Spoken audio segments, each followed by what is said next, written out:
challenge and, if necessary, destroy media narratives. I'm George Samueli, and it is now time for the Tuesday night, Tuesday night um, live stream from Budapest.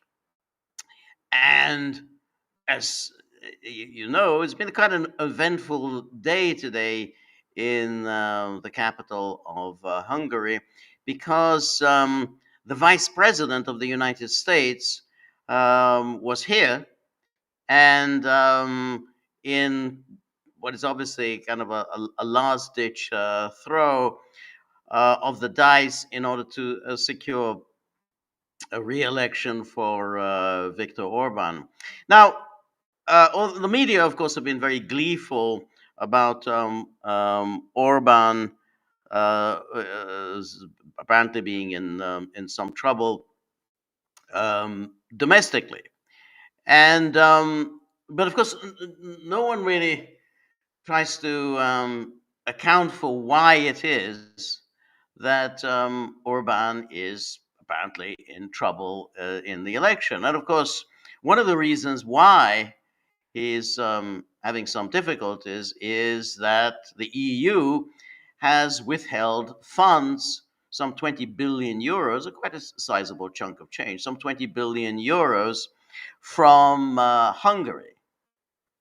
And, you know, there were all sorts of issues that the EU has raised against Orban, you know, the issue of LGBTQ plus stuff, issues about the judiciary, issues about the non-competitive practices and rule of law. But in any case, they put up one hurdle after another to prevent Hungary from receiving these funds. So you know, Todd asks here, which is, can the polls actually be trusted? It's a very, very good question, and I've raised this issue before, and I think it is a very much a salient problem. If you look at the polls that have been published in Hungary, there's a remarkable divergence between them.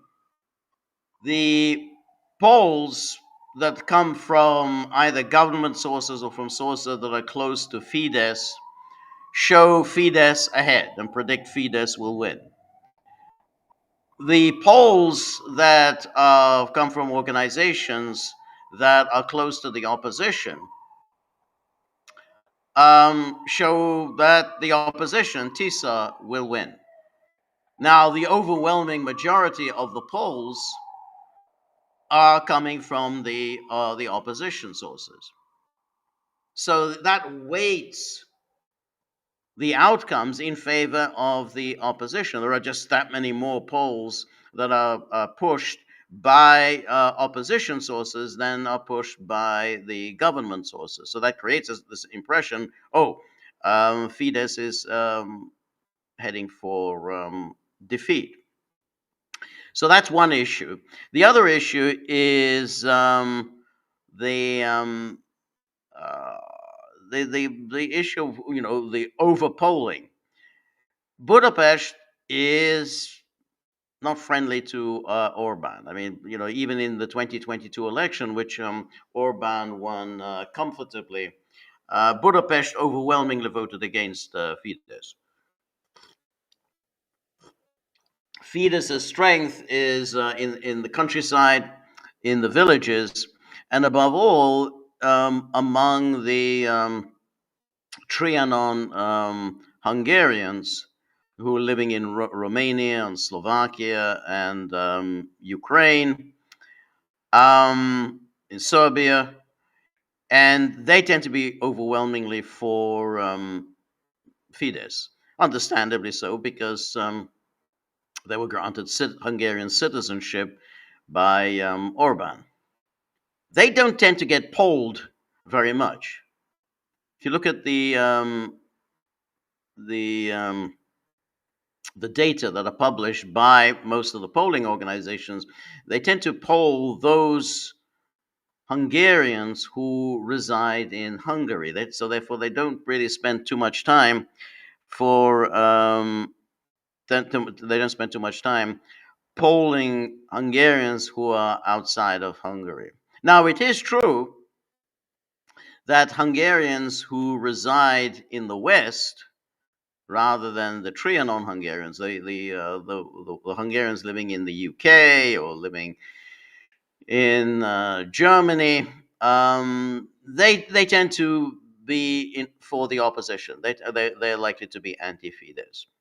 So, long story short, are the polls reliable? Well, yes and no. I wouldn't bet your money on them. On the other hand, you don't want to you don't want to discount them altogether. But one of but I wanted to point out that one key reason why Fidesz is in trouble is the EU interference in the election in Hungary. I mean, by withholding funds from Hungary, 20 billion euros. I mean, Hungary is not a rich country; it's a small country. You withhold 20 billion euros that Hungary is entitled to. That's going to have an impact, and it was calculated to have an impact. They knew that this would make life difficult for Orban, and the EU, was got what he paid for.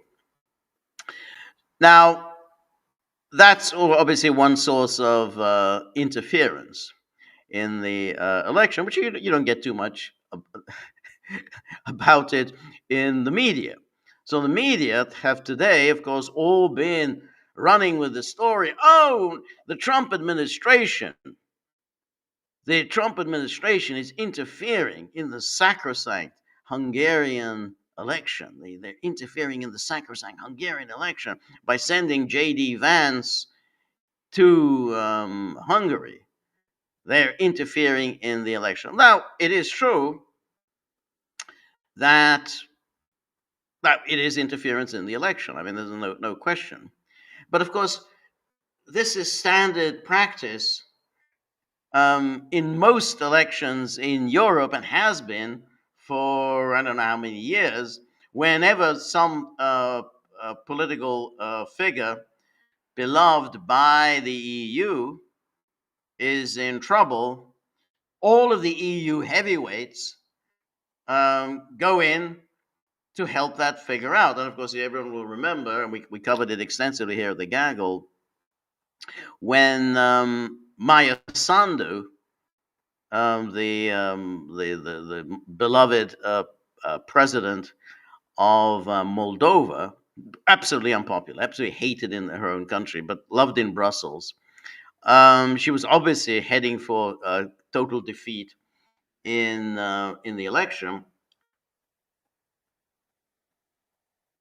So what there's a two-pronged approach that the EU uses in those circumstances. First of all, they scream Russian interference. Russia, Russia, Russia, Russia, Russia, Russia, Russia, Russia. Russia's interfering in Moldova. That's the reason why Maya Sandu is in trouble. And of course, we had that. The more extreme version of that was in Romania, where there had Georgescu was on the brink of winning the presidential election, and then they canceled the election. Boom, right on the last moment, they just simply canceled the election. I mean, you can't have the voters voting somebody that we don't like. So they canceled the election, screaming Russia. It was all Russian interference. But anyway, so Maya Sandu, so you have the first, you claim that there's Russian interference, that's why she's in a lot of trouble. And then all of the EU worthies, Macron, von der Leyen, Merz, they all go down to save Maya Sandu. And of course, at that moment, when the media cover those kinds of elections, they never say, "Hey, this is EU interference in the election process." No, they say, "Well, I have to do that because it's Russia. We got to do something about this Russian interference." I mean, this is a real problem. We got to thwart the Russian interference. But now, with the arrival of J.D. Vance, it's just all, hey, this is interference in the sacrosanct Hungarian election. So, and never any background as to why Orban may be having economic difficulties, just as much as there's almost no coverage as to the fact that Hungary is not getting the oil that it paid for. I mean, Hungary paid for oil deliveries from Russia, and it's not getting the oil. Why isn't it getting the oil? Well, because Zelensky is refusing to repair the oil pipeline, saying, well, we can't repair it. It's going to take a long time. It's a big problem repairing the pipeline. So when Hungary offered to send some specialists to take a look at the pipeline, see if it can be repaired, Zelensky said no. Zelensky even said no to the EU offer of a team of experts to take a look at the pipeline. So there was, no pipeline, no oil. That leads to a rise in energy prices. So that's the obviously interference, and of course, we've discussed before all of Zelensky's threats against Hungary and so on. But anyway, the visit by J.D. Vance is in many ways a kind of almost a nostalgic throwback to the good old days of MAGA. So let's remember that Orban was really the inventor of this kind of populist nationalism. I mean, he came to populist nationalism really before Trump ever did, and he championed the issue that at the time when Angela Merkel declared that somehow we are going to take in however many hundreds, thousands, millions of refugees from Syria. That was in 2015. And Orban emerged really as the leader of the opposition to the taking in of all of these refugees. And you remember the scenes of when there were the refugees, or whatever they call them, were obviously migrants. They weren't refugees, but Merkel claimed that they were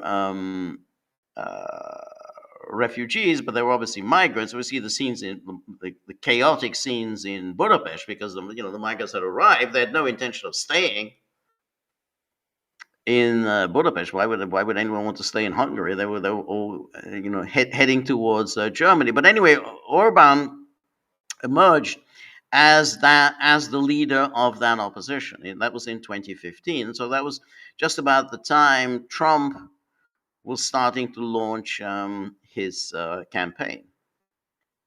And I think he learned from Orban. He saw the potency of the issue, and ran with it in 2015 and 2016. Now, there were later additions to the nationalist populism. Those and in particular,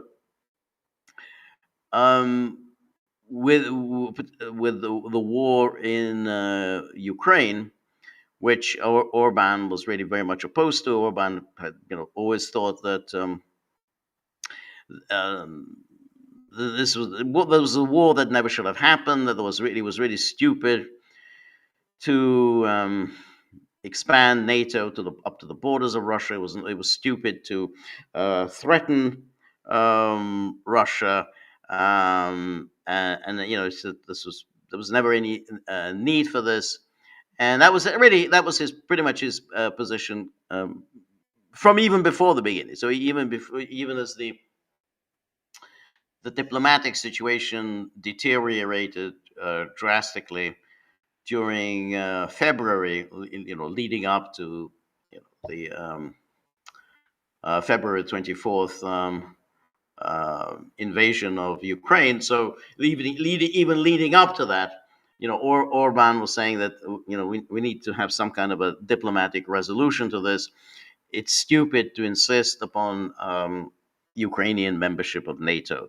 This was always going to be a red line for the Russians, and it was just stupid to do. And this was Orban's position really from the beginning.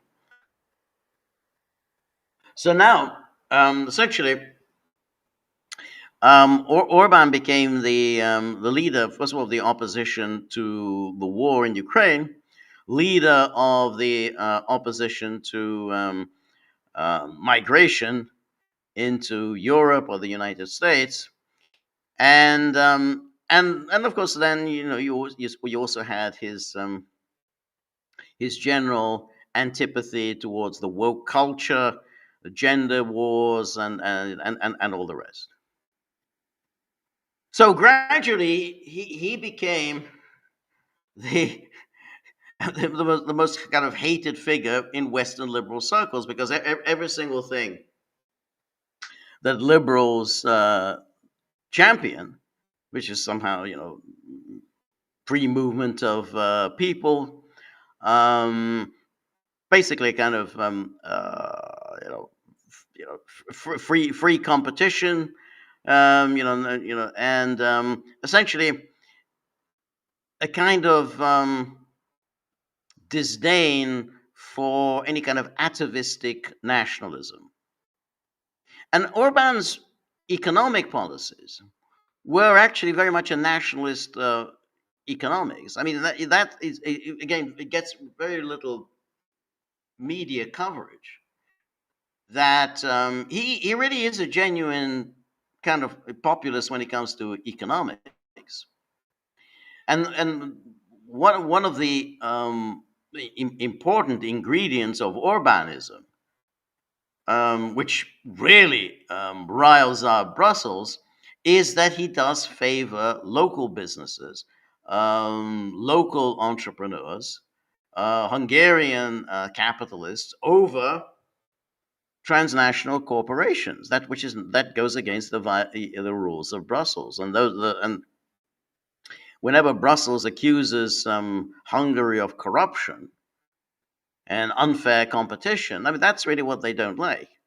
That Hungary does prefer to award contracts to local businesses, local entrepreneurs, local bankers.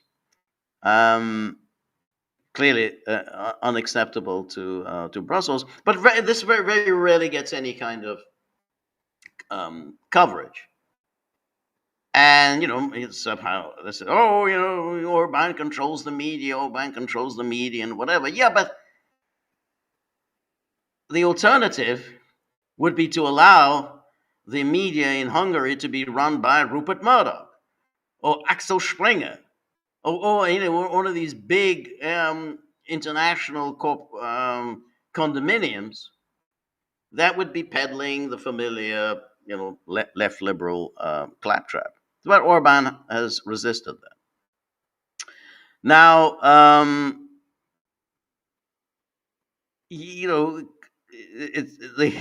the drawback to all of this was that he would have Washington and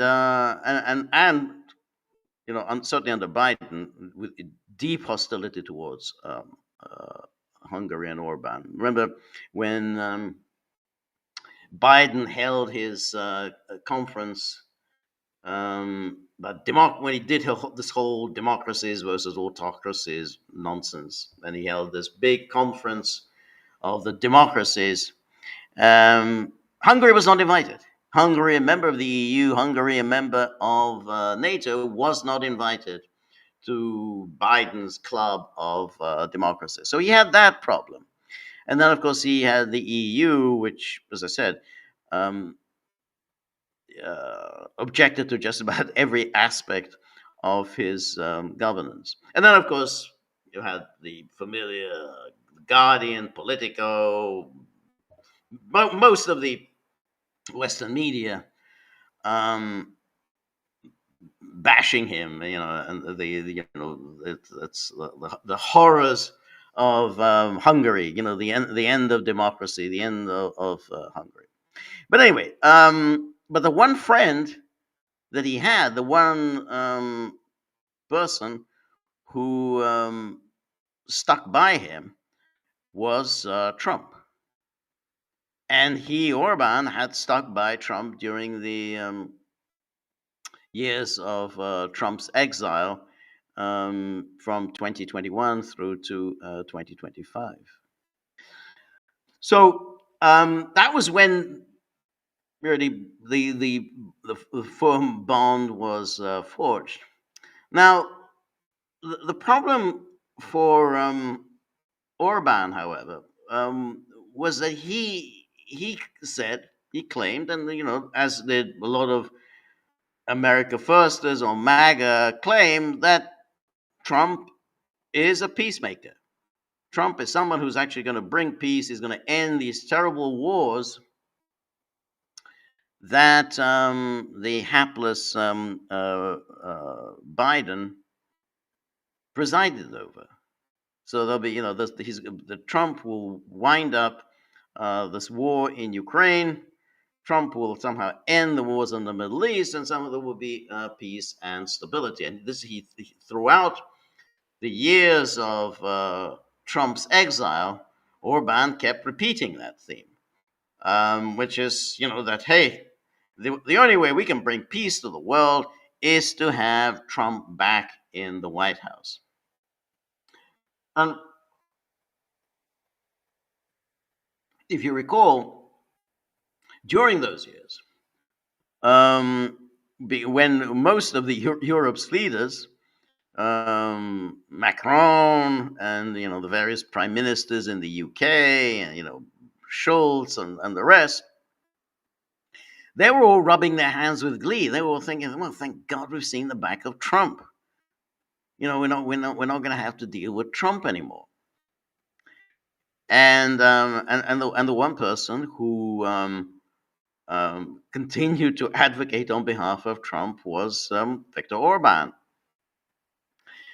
And the he had the ambassador. There was the U.S. ambassador to Hungary. He was an openly gay man. Came to Hungary with his husband and their child. All of this was done precisely in order to provoke Hungary, or rather provoke Orban. And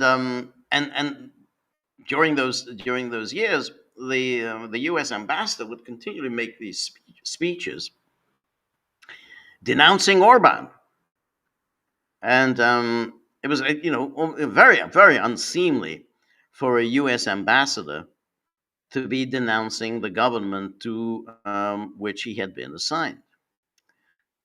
But then on I think November the 5th, 2025, when Trump returned, and even the now obviously outgoing U.S. ambassador had to admit, okay, Orban took a gamble. He gambled everything on Trump's return to power. The gamble paid off. I mean, if the gamble hadn't paid off, then things could have been very sticky for him. So that was the that was the the preliminary for why Trump has gone all in for Orban. So we had we had a number of video messages from Trump endorsing Orban, and then of course we had Orban's visit towards the end of last year to the Oval Office, where he was kind of met as a kind of great pal. He sat next to Trump. It's kind of very unusual for any kind of visiting leader to be sitting next to Trump. They usually sit opposite Trump, but he actually had him sit next to Trump. And obviously Orban was kind of beaming, very very excited at being at the center of this club. The problem for Orban, however, was that leave aside okay Brussels. He really didn't care much about Brussels, um, but he had to at least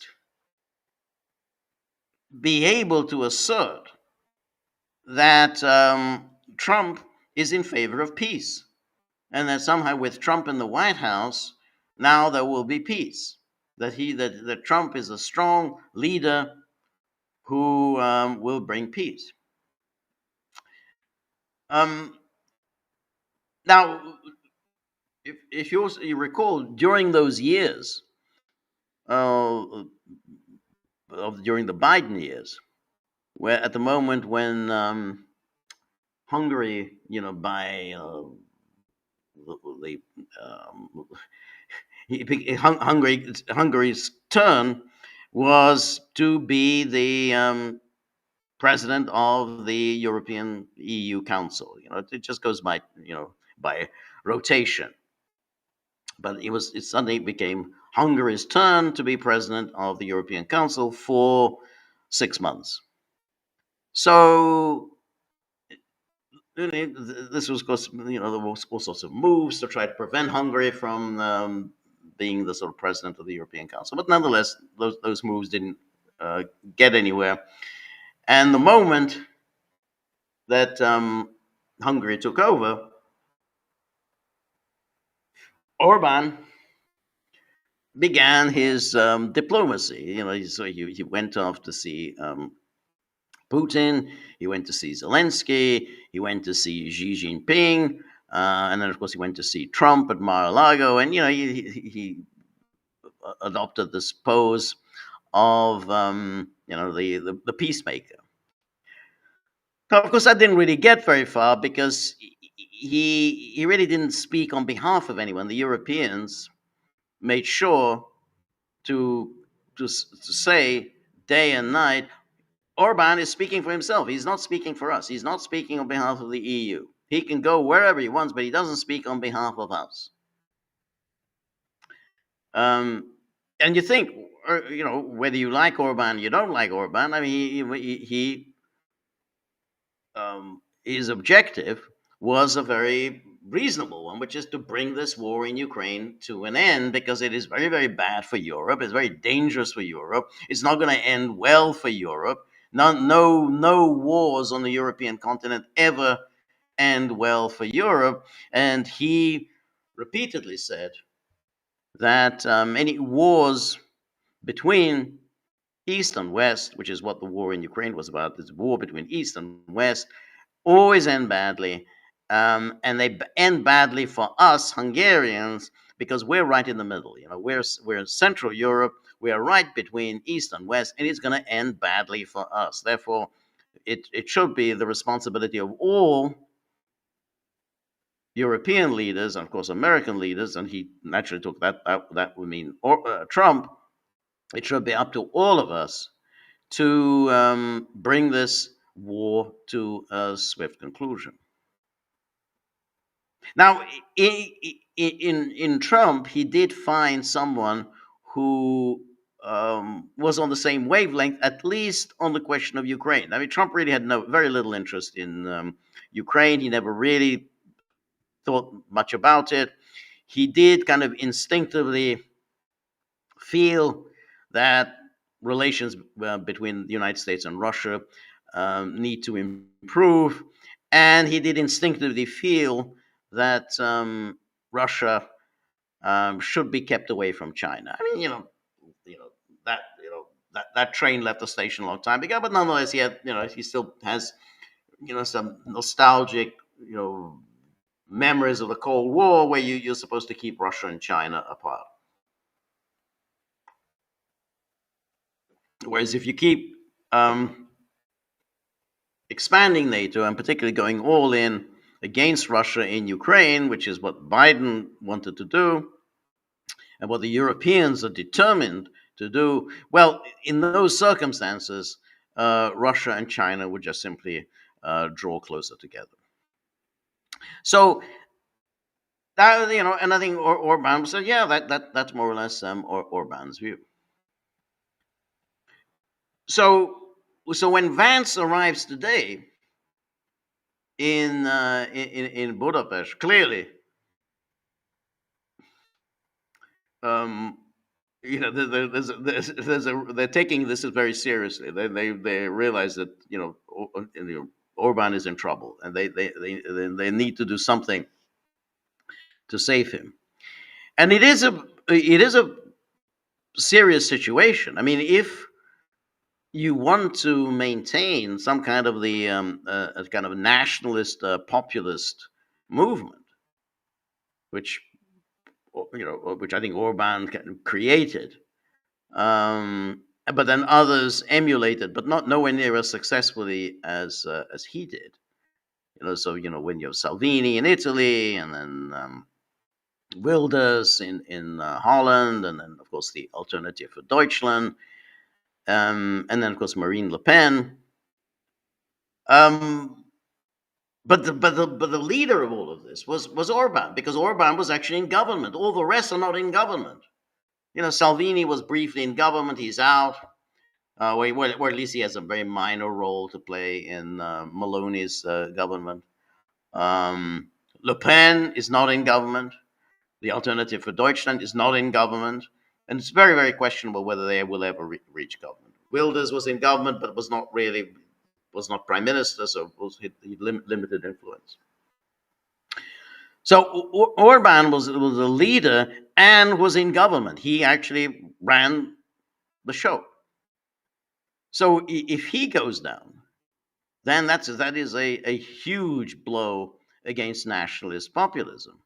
And that is why, of course, the Guardian and the Politico and CNN are just gleeful. They're just beyond gleeful, being just so excited. They just can't wait till Sunday evening and to see the downfall of Orban. So when Vance arrives, this is very much kind of, in a way, a kind of a golden oldie. It just sort of brings back happier memories of a few years back when Trump seemed to embody kind of nationalist populism, anti-war, against these liberal elites enshrined in these bureaucracies, against all the NGOs, against all the woke ideology. And this was articulated within, if you recall, within the national security strategy document that the Trump administration published last November. They said, no, we're not going to have anything to do with these wormy Europeans. The only Europeans we have any time for are the nationalist populists. That's what we're going to back them against the Ursula von der Leyens and Macrons. We don't like those people. And I think that is without question true, that Trump does not like those people. And because the nationalist populists are those to whom he feels the naturally attracted. And then, if you recall, February of 2025, when J.D. Vance was in Munich at the security conference, he met Alice Weidel. This was only, this really broke a taboo. No U.S. official had ever, particularly a senior U.S. official, had anything to do with the AfD.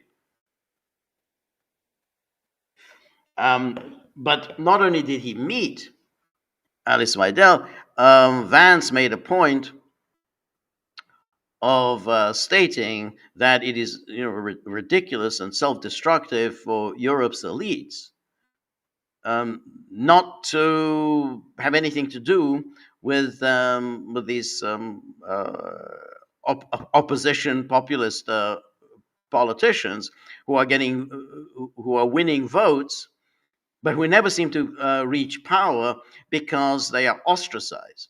And so, well, this is a self-destructive policy. You can't just keep ostracizing political figures that you don't like and continue to form all of these coalitions that don't really represent anyone, but you just simply, bring them all together and keep out the those unacceptable figures like the Alternative for Deutschland. So that was from last year. So Vance arrives today, and trying to try get to win yet another term for Orban. So let's just watch a little bit from their joint news conference. So they had a news conference today, and then later on they held a joint rally. Now I know that Gagglers really love the sound of Hungarian. That they just feel very excited. So watch a little bit of this in Hungarian. There are subtitles, and but I think if you like the sound of Hungarian, I think you'll enjoy this. So let's just watch a little bit of this. From the Orbán Vance news conference. Meg vagyunk győződve arról, hogyha 22-ben Donald Trump lett volna az Egyesült Államok elnöke, ez a háború ki sem tört volna. És hogyha az európaiak, még pontosabban Brüsszel nem akadályozná az elnök béketörekvéseit, már régen béke lehetne Ukrajnában. Alelnök úrnak arról is beszéltem, hogy Magyarországon egy szokatlanul durva és nyílt külföldi titkosszolgálati beavatkozás zajlik a választási folyamatokba. Ennek fényében különösen... All right. So he's suddenly addressing the issue that we've talked about here, which is the interference within the Hungarian election of the foreign intelligence services. And so, we've already discussed the publication of the conversations between Hungarian Foreign Minister Szijjártó and Lavrov. So we've said several of their private conversations on the phone have now been published. So obviously they came from foreign intelligence services. The thrust of which is, oh, look at how cozy Szijjártó is with Lavrov. And you think, well, that's what foreign ministers are supposed to do. They're supposed to get on with other foreign ministers. They're not supposed to get into fights with them. But anyway, but they do that. And then, of course, today, there was a publication by Bloomberg, the transcript of a phone call between Orban and Putin from October of 2025, October the 17th, 2025. Now, there's no real secret of about that conversation. We know what happened on October the 17th, 2025. If you recall, you go back to that time. This followed a lengthy telephone call between Trump and Putin about Ukraine. And Trump said, well, Putin and I are going to meet. We haven't really decided on where. And he suggested, well, maybe in Budapest. And then, of course, Orban actually got very, very excited and said, yeah, absolutely right. Let's do this meeting in Budapest, because, and he made certain amount of sense because Orban has good relations with Putin. He has good relations with Trump. They both respect, Hungary's, kind of neutrality when it comes to Ukraine, and so it made sense for this summit to take place in Budapest. And again, Orban on the next day after the Trump Putin call, Orban then called Putin, and I had a kind of friendly conversations. I think just saying, yeah, yeah, you're welcome here in Hungary, and don't worry about any ICC warrants against you. No one's going to execute any ICC warrants here. So there's no mystery. That telephone conversation from October the 17th, 2025, is on the Kremlin website, and you can look it up. And I don't think anyone really doubted that conversation was going to be friendly, since Orban really was very, very keen on settling this war and settling it on Hungarian soil. But nonetheless, Bloomberg, in a big news show, shock, horror, oh no one has ever seen this before. Oh, the transcript of this phone conversation between Orban and Putin, in which Orban shows himself to be deferential.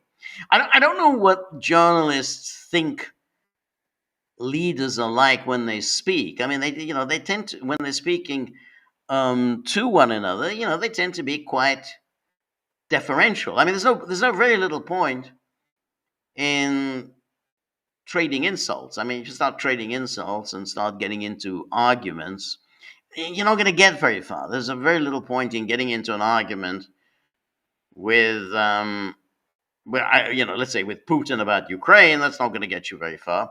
But in the same way, there's a little point in getting into an argument with Trump about Iran. That's not going to get you very far. Leave aside whether you think you're right or you don't think you're right.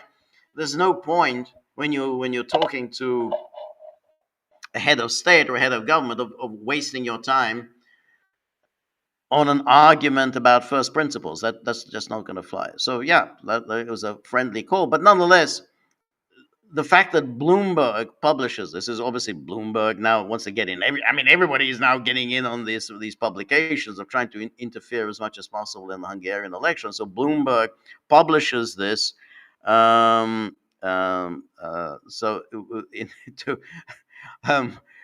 Publishes this and like, look at, hey, this is a very friendly conversation between Putin and Orban. That proves, what does it prove? It proves that Hungary is Russia's cat's paw, or whatever, or Orban is working for Putin, or whatever nonsense you want to go with. But who's behind all of these leaks? Who's revealing all of these conversations? Well, obviously the Western intelligence services, and they're trying to persuade the Hungarians to vote against Orban. Hey, look at how Orban is being very friendly with the Russians. It's a strange mentality, because it's as if they're absolutely convinced that Hungarians basically hate the Russians, and that therefore, if you point out to the Hungarians, hey, look at how friendly your leaders are with the Russians. Remember what happened in '56. Remember, 1849. You got to vote against these people.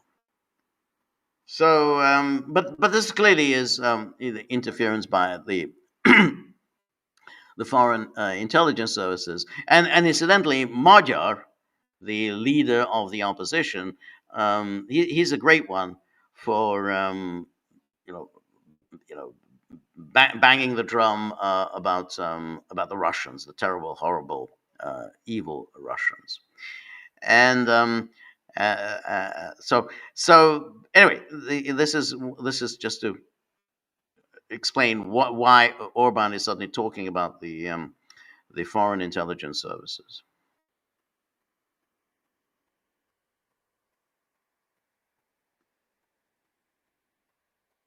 Nagyra értékeljük és üdvözöljük az Egyesült Államok elnökének döntéseit, amelyekkel megszüntette az amerikai pénzügyi beavatkozást más országok politikai folyamataiba.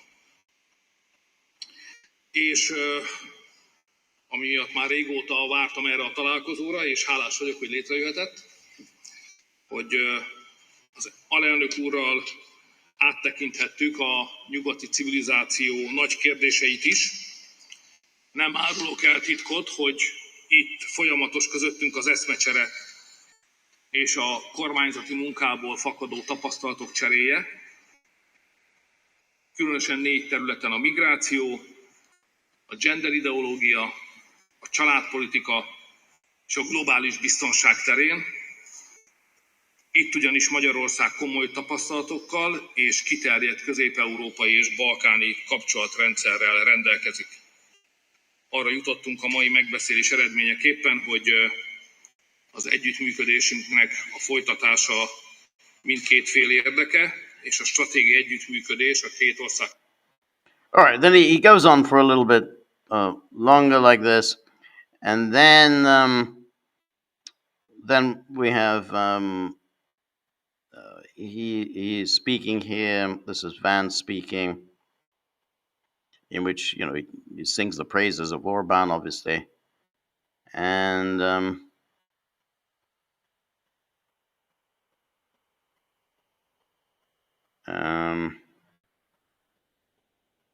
and then he goes on. Dun, dun, dun, dun.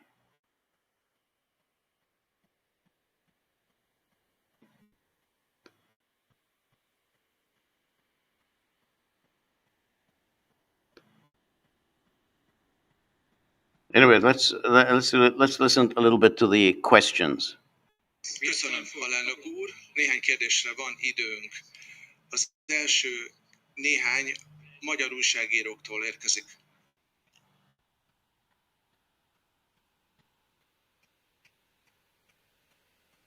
Köszönöm szépen, jó napot kívánok! Nem állnék fel a kamerák miatt, elnézést kérek. 2 kérdésem lenne, az egyik a miniszterelnök úrhoz, a másik pedig az alelnök úrhoz. A miniszterelnök úrtól azt kérdezném, hogy szóba kerültek-e a tárgyaláson az orosz-ukrán háború befejezésének lehetőségei, vannak a fejlemények. Az alelnök úrtól pedig azt kérdezném, vagy azt kérném, hogy kommentálja Zelenszkij elnök úr fenyegetéseit, amit Magyarország, illetve személyesen Orbán Viktor miniszterelnök felé intézett. Köszönöm szépen. So this is quite an interesting question, because he asked Orban particularly about his feelings about the Russian-Ukrainian war, and then and as you'll see in his answer, it's actually quite moving, and I think states what I think I think has been my view, that is that this is just a tragedy. I mean, this is, we have 2 Slavic Christian peoples, Orthodox Christian peoples, slaughtering one another, and who benefits from this? Well, certainly not the Russians, certainly not the Ukrainians. NATO's doing quite well. It's NATO's smiling, and NATO is very happy to keep this war going. And it was always obvious. I mean, that's why I was distanced myself from all of the alt media who were telling us how, well, this is a huge failure for NATO, where you could see, yeah, but NATO is really it's not getting directly involved in the war, and it's basically able to fight this war against Russia, killing Russians, and doing it via surrogates. That's always the best situation to be in, when you're able to fight a war without getting bloodied yourself.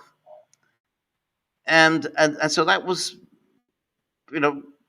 it's why this war is indeed so tragic, and why it needs to be brought to an end.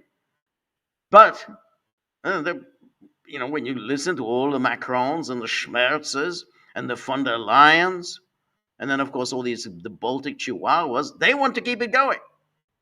There's nothing would give them greater joy than to keep this going for another 10, 15, 20 years, and to cull the Slavs, to cull the Eastern Slavs. And then in this question, I mean, it was probably a little hard to follow. There was then the question asked of Vance is, well, Zelensky kind of interfered in the U.S. election, and he's now interfering in the Hungarian election. What do you think? Anyway, let's take a look.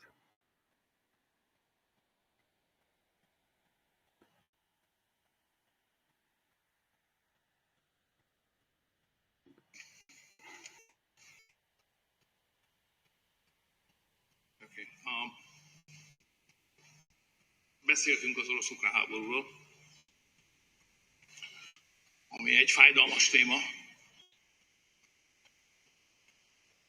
Végül is két keresztény ország háborújáról beszélünk.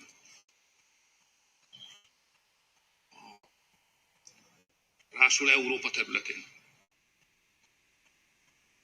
Ez a két mondat, ez megadja ennek a háborúnak a komolyságát.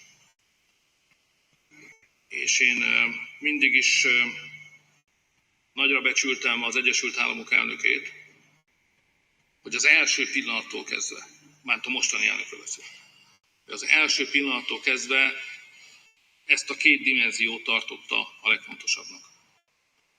Európában két ortodox, mélyen keresztény ország között zajlik egy háború, amelyben 10 és 100 ezrével esnek el, és válnak hadirokkantá emberek. Ez egy olyan szörnyűség, aminek minden eszközzel megállt kell parancsolni.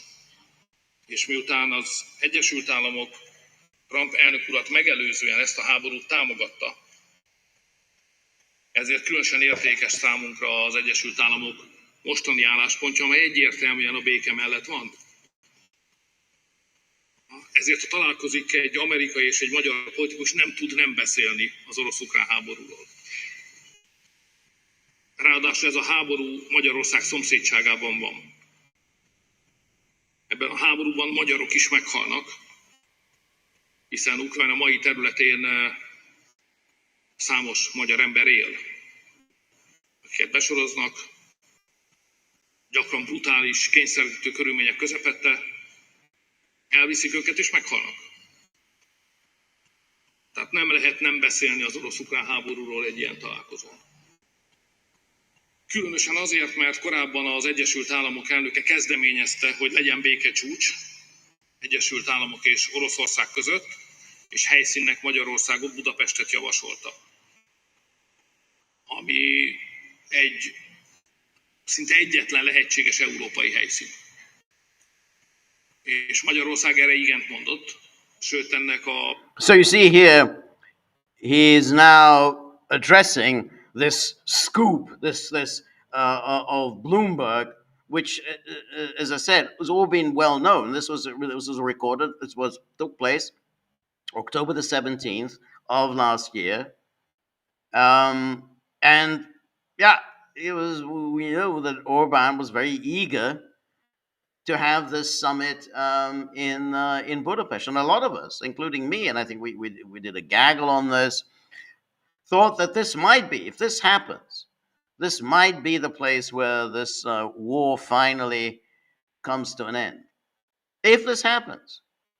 But then, if you recall, Zelensky came to DC the next day. So this was a Thursday. And then Zelensky came to DC, and then Trump seemed to change his position and said, nah, the summit is off. And that's it. So Zelensky came. I want the tomahawks. I want tomahawks. Remember that? I want the tomahawks. When are we going to get the tomahawks? But Trump didn't give him the tomahawks. But Trump did essentially cancel the summit. But the point is, the whole idea that Bloomberg is running with this scoop, when really, Orban should be commended for trying to bring the war to an end. But of course, he's not being commended because when it comes to liberal European opinion, liberal American opinion, they want the war to continue. They absolutely want to continue, and that's why one of the reasons why they're so gleeful that we might be seeing the back of Orban on Sunday. One of the reasons why they're so gleeful is that, well, that means that's the resistance to this war on the European continent, which has collapsed. There's no more resistance. There'll be no more resistance to sanctions packages. There'll be no more resistance to delivering of weapons to Ukraine. There'll be no more resistance to inducting Ukraine into the EU. That's why they're so excited about this. And so after this disclosure by Bloomberg, that repugnant Prime Minister of Poland, Donald Tusk, sent out his usual crap about look at how close Orban is to Putin, and Orban said something like, well, yeah, I tried to bring peace. And then he asked Tusk, what have you done for peace? Well, of course, Tusk has never done anything for peace. I mean, this is so ridiculous. But of course, I haven't done for peace. I'm in the business of furthering war with Russia. That's what I do. That's what we do here in Poland. We're not in the business of bringing peace. We're in the business of trying to exacerbate conflicts. Anyway, let's go back to the news conference.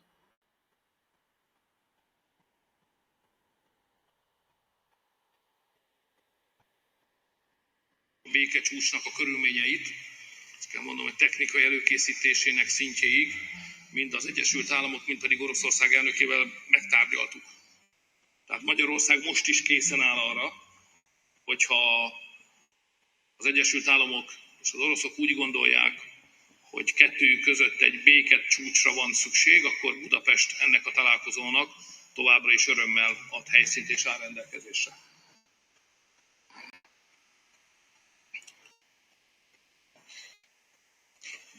Ennyit tudok mondani ennek. Thank you for your willingness to host. And just to answer your question, so I'm not Szíves vendéglátást. Azzal válaszolnék, hogy nem tudtam arról, hogy Zelenszky elnök megfenyegette volna Orbán Viktor miniszterelnök urat. Sokakról tudok, akik fenyegetéseket fogalmaztak meg, és egyébként ismerem, hogy milyennek a pontos költsége, amely sújtja Magyarországot. Magyarország sokat veszített ezen a konfliktuson Oroszország és Ukrajna között. Mi elítéljük ezt az inváziót. All right, so then he goes on.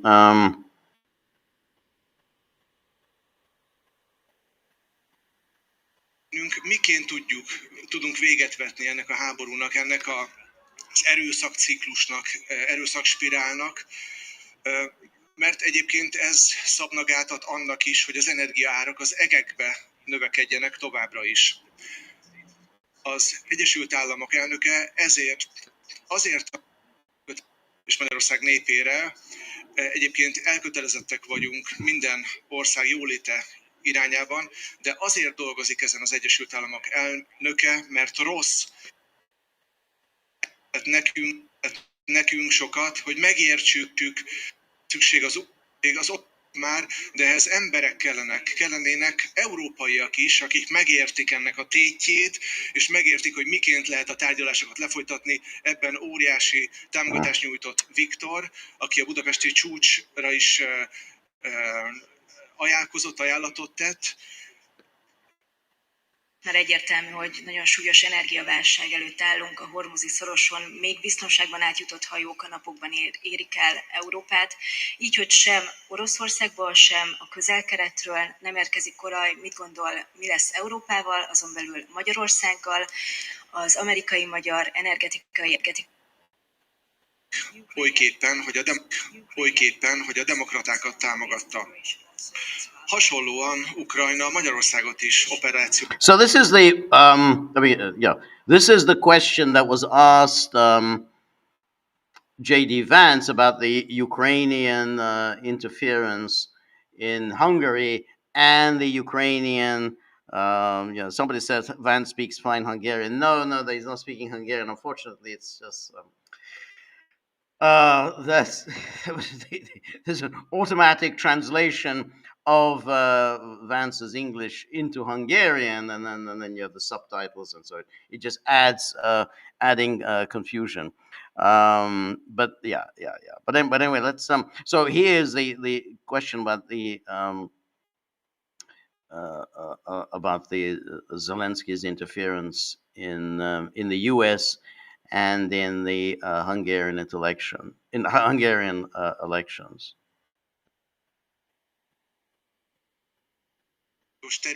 Műveleti területnek tekinti. Hogyan kommentálná azt, hogy konzervatív, patrióta politikusokat, erőket vesz célba Ukrajna az Egyesült Államokban és Magyarországon egyaránt? Helyzet van Európában, csak a magyar választások azok ma lerövidítik a horizontunkat, és ezért keves. I want to get on to Vance.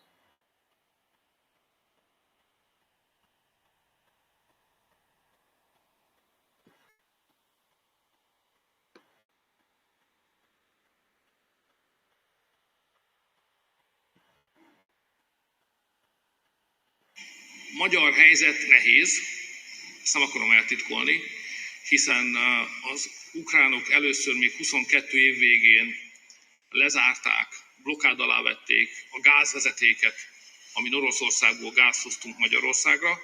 Ezt még sikerült kivédenünk ezzel a török áramlattal. Majd most, nem sokkal a választások előtt, szerintem a választásokkal összefüggésben, és egy ukrán párti kormány esélyének ukrán hírszerzésnek vannak olyan elemei, olyan tényezői. So here Vance is deliberately minimizing the importance of the Ukrainian interference in U.S. elections. Though he knows perfectly well that Zelensky interfered in the 2024 election very explicitly on behalf of the Democrats. Amelyek megpróbáltak beavatkozni az amerikai, és most talán a magyar választásokba is. De hát ilyen a hírszerzés. Vannak olyan emberek egyébként, akik megfogalmazzák azt, hogy nem érzik ezt problémásnak, mások viszont úgy tartják, hogy a nemzetek szuverenitása mindenek előtt való. Az előző választáson 2024 novemberében kényelmesen nyert a Trump elnök, ezen beavatkozások ellenére is. Úgy hiszem, hogy Viktor se igazán zavarják az efféle beavatkozások, ahogy bennünket sem. Én úgy hiszem, hogy Ukrajna. All right, and then he's asked about, are you going to work with the new government? If there's a new Hungarian government, will the Trump administration work with it?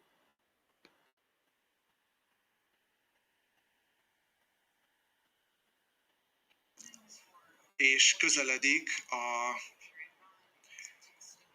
határidő, amikor leállítják. No, this is about Iran, a little bit about Iran, and then.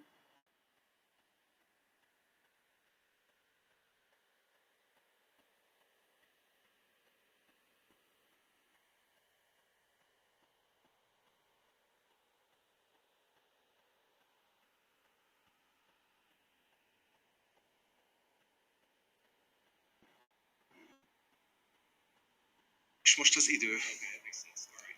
Rendben értem a kérdését. ennek fényében. Tehát, Natalie, erről a megállapodásról kapcsolatosan az elnök nagyon világos volt a tekintetben, hogy két utat lehet bejárni. Először is az egy Yeah, this is just trying to find where there's a particular.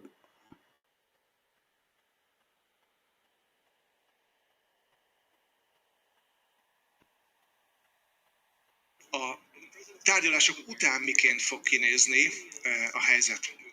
És azt látjuk, hogy Yeah, here he's just mouthing platitudes about Iran, but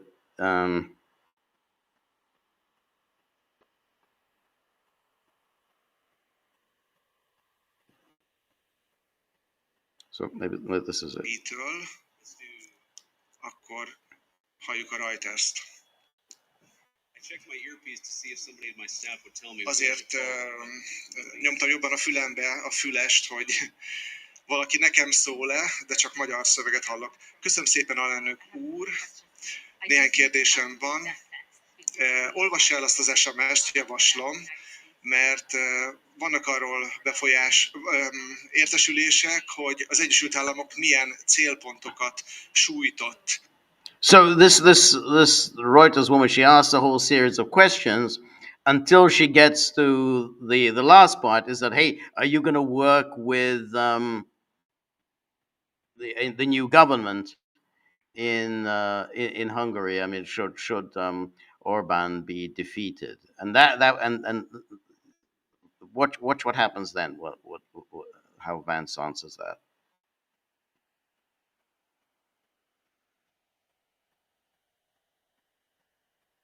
A közelmúltban.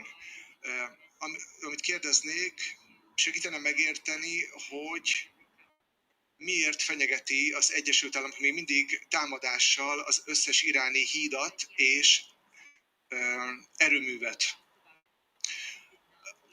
És nemrégiben tartott sajtótájékoztatót az elnök úr, akkor nem adott pontos programot. Sok a kérdés, akkor megállok, és Magyarországgal kapcsolatosan kérdezek még egyet, hogyha Orbán miniszterelnök úr veszít a választáson, együttműködik-e az Egyesült Államok elnöksége az új magyar elnökkel? Igen, persze. Okay, so now what happens now? Akárki nyeri meg a magyarországi választást, együtt fogunk vele működni, mert magyarországi kapcsolatok nagyon fontosak számunkra, de Orbán Viktor fogja megnyerni ezt a most következő választást. Igaz? Ez a tervünk. Rendben. Amíg a Karg-szigetet illeti. All right, no, this didn't come out. What was interesting about that is that he said, well, that yeah, we will of course work with the new government, but Viktor Orban will win the elections on Sunday. And then he said the camera wasn't in a good place, but the camera was kind of, Orban kind of shook his head a little ruefully and kind of, moved his hand in a kind of somewhat doubtful manner. That sort of was indication that Orban himself isn't that certain whether he's going to be able to pull this off on Sunday. Now, it is true that Hungarians are not really like Americans. They're not naturally buoyant, optimistic people. That they tend to be kind of a darker and more pessimistic. So it's possible that Orban is being unnecessarily pessimistic, or maybe just preparing himself and his supporters for the possibility that, hey, we might lose. But anyway, that was the news conference, and then later on, there was a joint rally with involving Orban and Vance, and so Orban first of all delivered his speech, and then it was time for Vance to come to the microphone, and let's watch this. before I started my remarks, I actually had a special guest that asked that I give him a phone call, and we'll see. Let's hope he actually answers. This is going to be very embarrassing. All right. I'm sorry, the person you were trying to reach is in the voicemail box that has not been set up yet. Okay. Try one more time. I get a good signal here.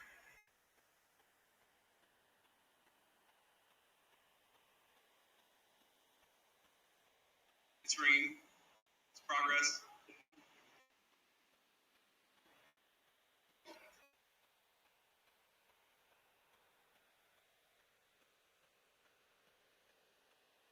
Hello, Mr. President. How are you?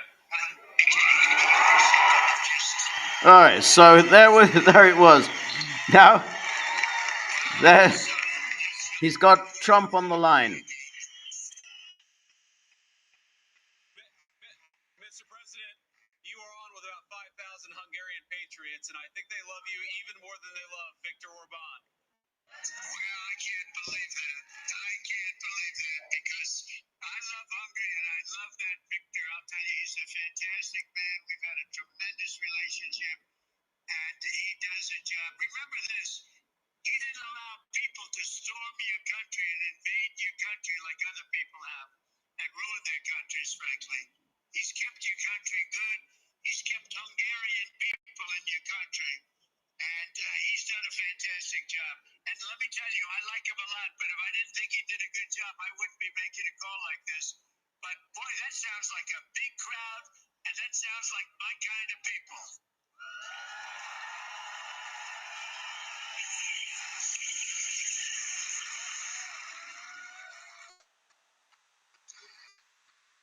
What a crowd. JG must have made a very good speech to get this kind of a response. I guess. How did JD do? Did he give a good speech, everybody? It's very early, sir. It's early. Okay, well, I just want to tell you I'm a big fan of Victor. I'm with him all the way. The United States is with him all the way. And it's a real honor to talk to you. You're really incredible people with great enthusiasm and brilliance, because you're brilliant people. And I really love it. You have a man that kept your country strong, and he kept your country good, and you don't have problems with all of the problems that so many other countries have because they let their countries be invaded. And you don't have that problem because of Viktor Orban. That's the only reason you don't have that problem. All right, so this is the phone call that has, so they basically the Orban supporters got both the vice president and the president. Now, it's very interesting because if you read the media stories earlier in the day, they were saying, well, Vance wasn't really going to make a big impression because the Hungarians have no idea who J.D. Vance is. Maybe if Trump himself had shown up, that might have made a difference. But but nonetheless, with Vance, that's not going to make any difference. So that very quickly became the conventional wisdom. So that's what I mean. But the media always kind of echo chamber. Everyone just repeats their one another's talking points. So Guardian says something, then Politico picks it up, and then the New York Times picks up what's on Politico, and and then it just becomes they all repeat this. Now, having said that, and I mean, Trump has now issued an awful lot of messages endorsing Orban. Whether that will be sufficient to carry him over the line, I really, it's very hard to say. It is true that that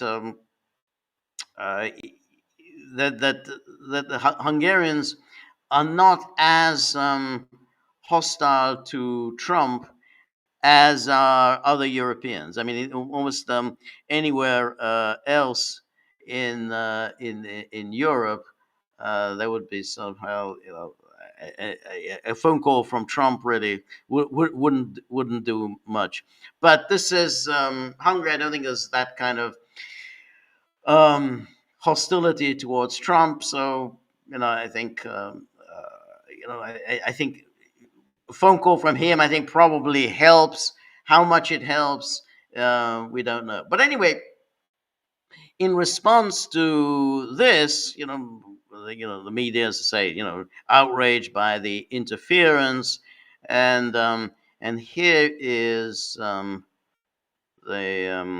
here is Politico, and then here's, naturally, they go with Orban's rival Magyar slams J.D. Vance's Hungary visit as election meddling. It's election meddling. Hungary's history is not written in Washington, opposition leader says. And then Hungarian opposition leader Peter Magyar on Tuesday accused the U.S. of meddling in the country's upcoming election, hitting out at Vice President J.D. Vance's visit to Budapest just days before voters head to the polls. No foreign country may interfere in Hungarian elections. This is our country. And so here's the Vance is not the first senior U.S. figure to deploy to Budapest ahead of the election. And then, of course, Marco Rubio, and then here is the tweet sent out by Magyar. Statement on the occasion of the visit of the U.S. Vice President to Budapest: no foreign country may interfere in Hungarian elections. This is our country. Hungarian history is not written in Washington, Moscow, or Brussels. It is written in Hungary's streets and squares. 5 days to go. And then he sent out another tweet. And so he is telling, his obviously his message to the U.S. Vice President. Of course, we're going to work with whoever wins the Hungarian election, which is what Vance said. A TISA government will regard the United States as a key partner, both as a NATO ally and as an economic partner. We would be pleased to welcome the President and the Vice President to Budapest on the 70th anniversary of the Hungarian Revolution of 1956. So we would be pleased to welcome the President and the Vice President to Budapest on the 70th anniversary of the Hungarian Revolution of 1956. Now, note what he has done here. First of all, he brings up 56. Obviously, and he's been doing this for some time, trying to play on anti-Russian feelings among the electorate.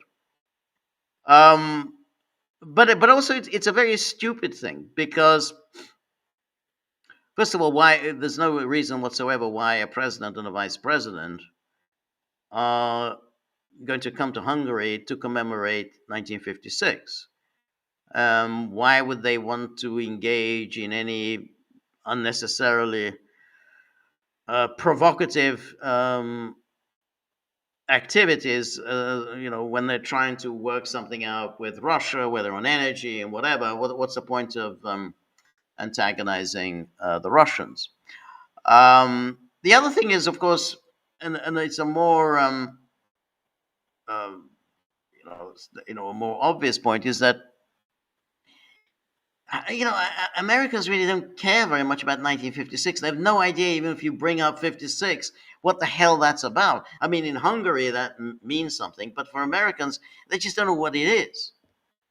I mean, back in the Cold War, there was some distant memories that people talked about it, but they didn't know much about it, and they didn't care very much about it.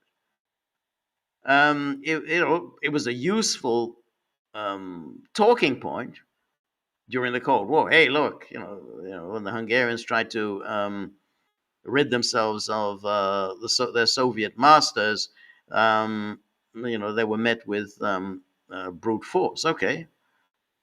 And the other aspect of it, and here Magyar shows his own ignorance, is that when it comes to 56, the Hungarians don't actually think that the Americans played a particularly noble role. Whether rightly or wrongly, the Hungarians have always felt that the United States had encouraged the Hungarians to rise up against the Soviet imposed communist government. And then once the Hungarians rose up, the Americans really didn't do anything to support them. Now, I think it's not wholly fair to accuse the Americans, but I think, you could certainly make a case that the Americans were encouraging the uprising, and then basically the Hungarians were left on their own, and the Americans were not going to go in. Now, anyone with any common sense at the time would have known, of course, the Americans aren't going to come in. They're not going to provoke a world war with the Soviet Union over the Hungarians. So anyone who thought that the Americans were ever going to come in were just being stupid. But nonetheless, there's still lingering resentment in Hungary over the role played by the United States in 56. So Magyar brings this up. Oh, you're welcome to come here in 56. Well, there's really nothing much to celebrate on nobody's part, on the part of the Hungarians and on the part of the Americans. But he's trying to score easy points. So, which again just shows his own what a lightweight he is. Anyway, so that's Hungary. We spent a bit of too much time on that. Obviously, we're all just a few hours away from the Trumpian deadline, and which basically,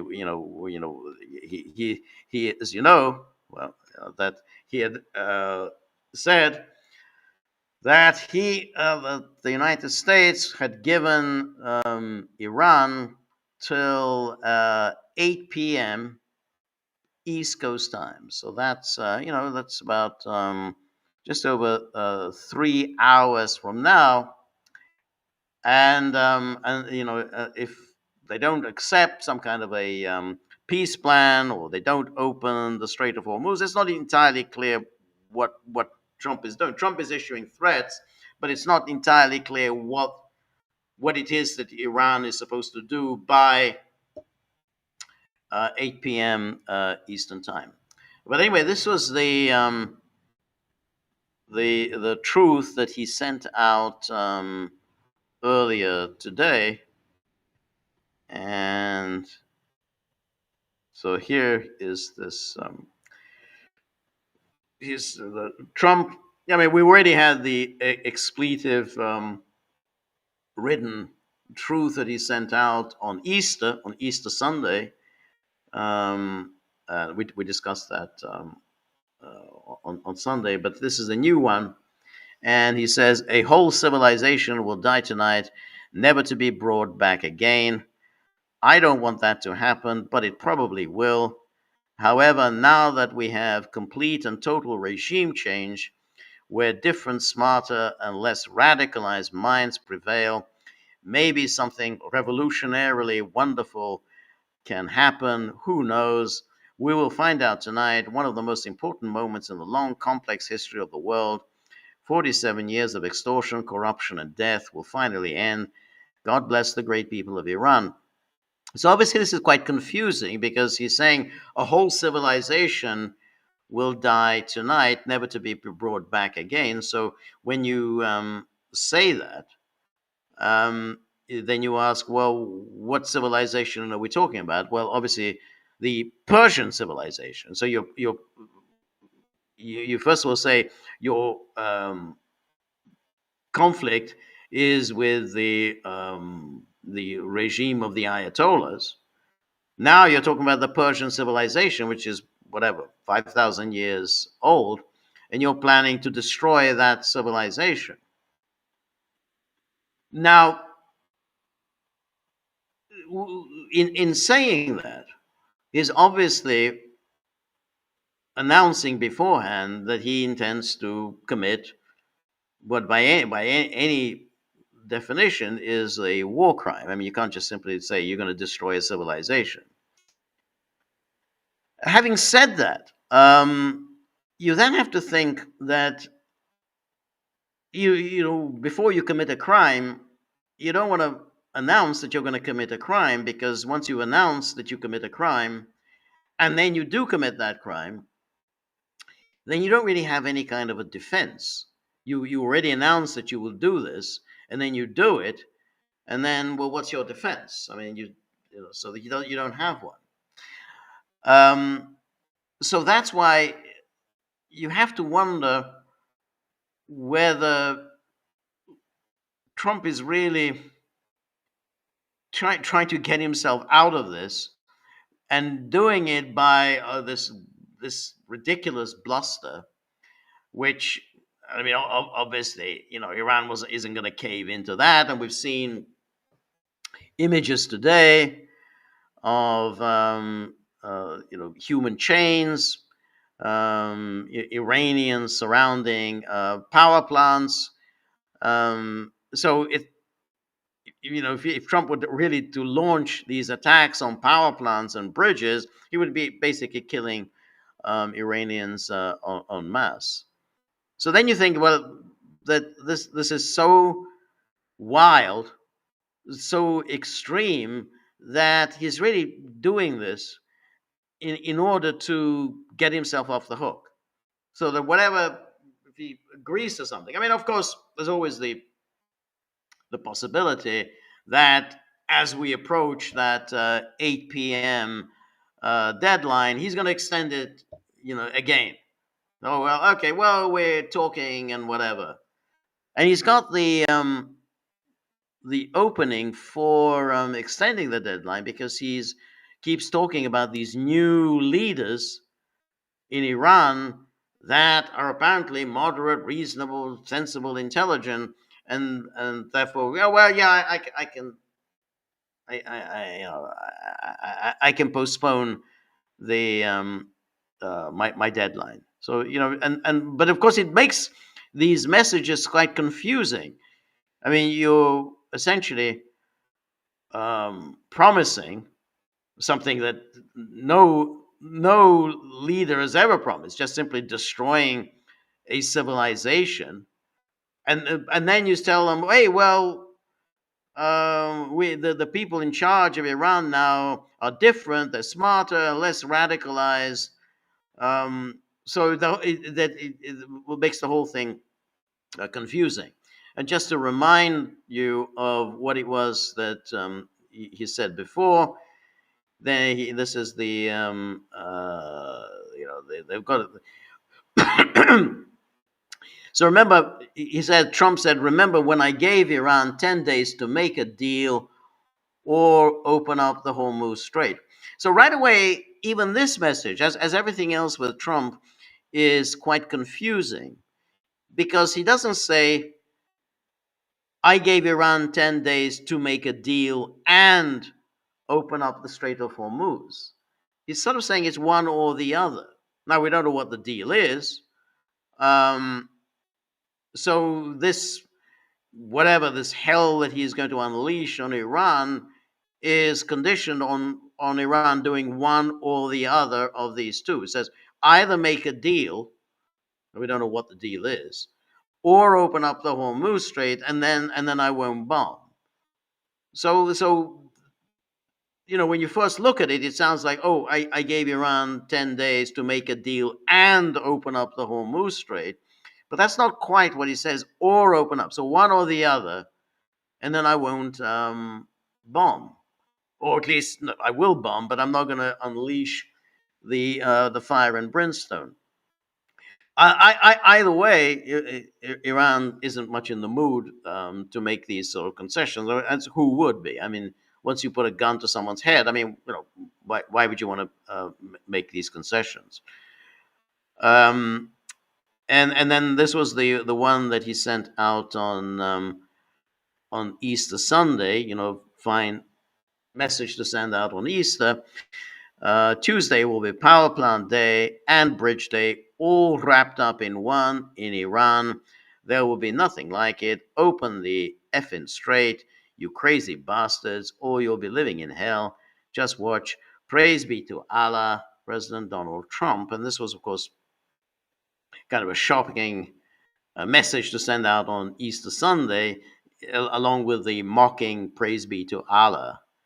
Um, so, at this situation, then what exactly, where exactly are we? So Axios, now Axios is, of course, very much in the business of suggesting that we're really very close to some kind of a deal. That's the thing with Axios. They're always coming.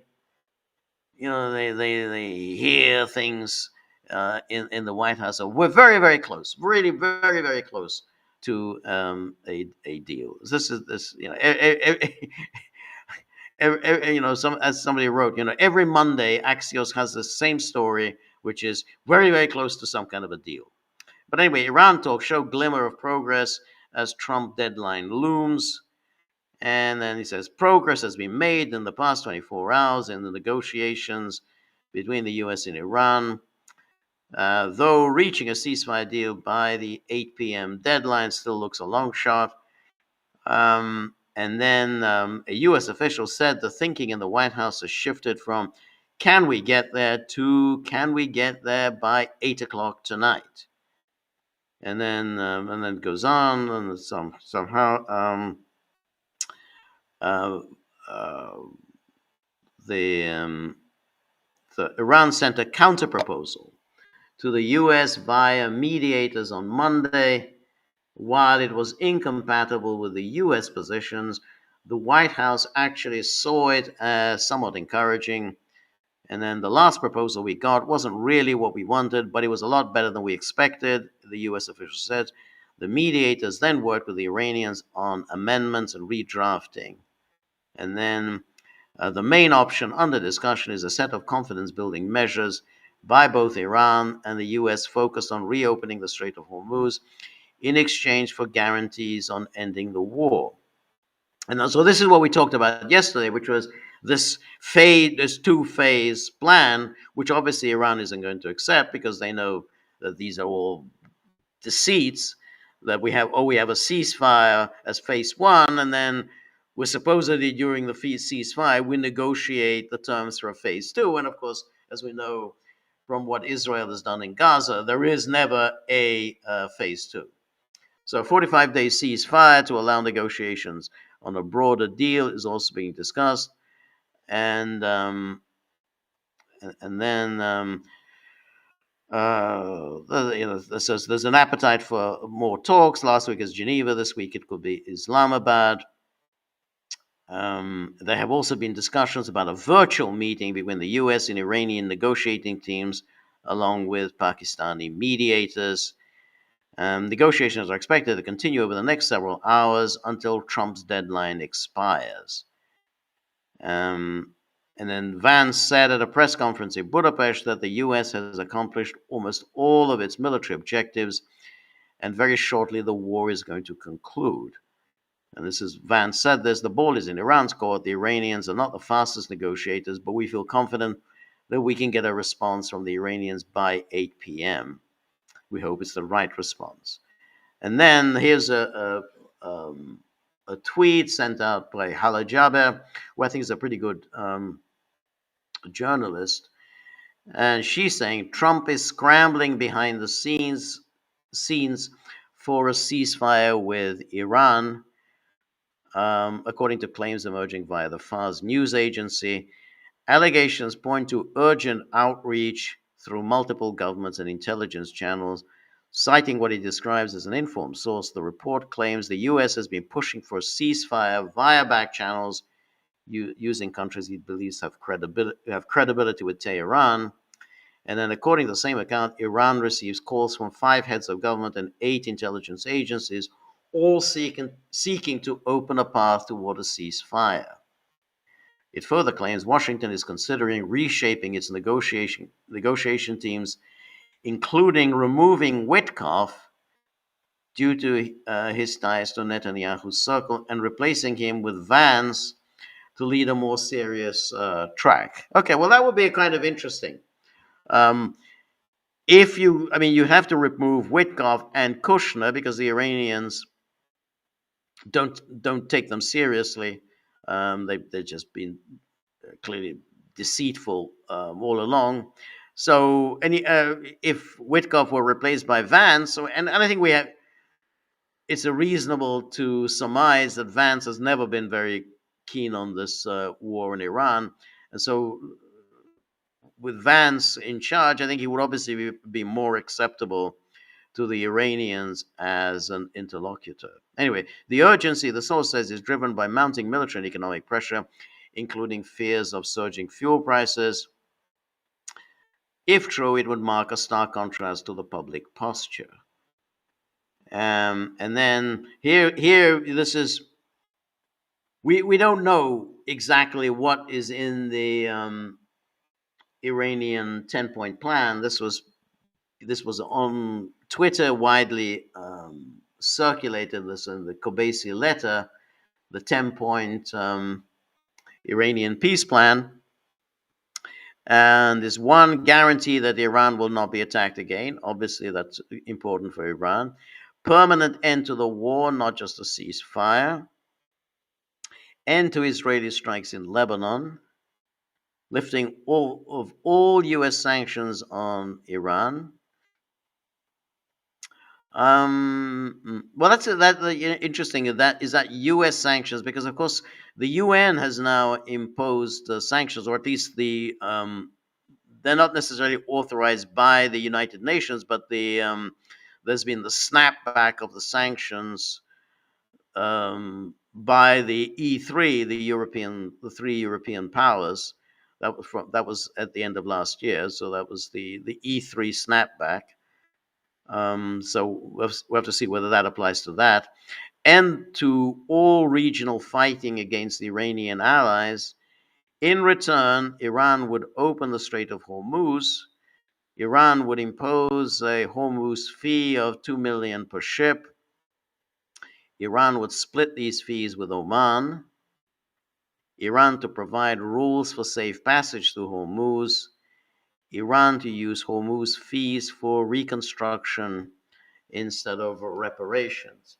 Now, so these are, I mean, this is more or less what we had anticipated would be Iran's demands. I mean, Iran is not going to go back to the status quo ante and await yet another U.S. Israel attack. So something like this, non-aggression pact, a lifting of sanctions. Interesting, and there's no mention,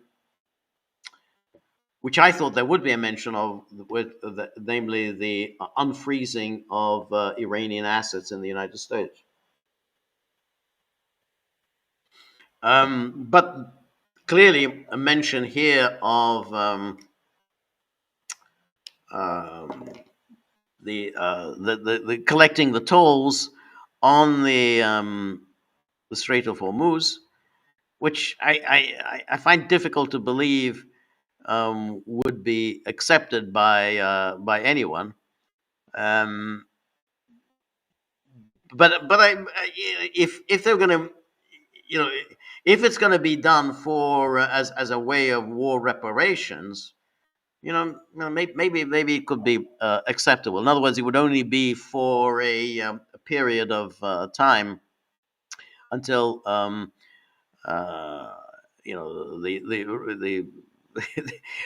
the reconstruction of Iran had been accomplished.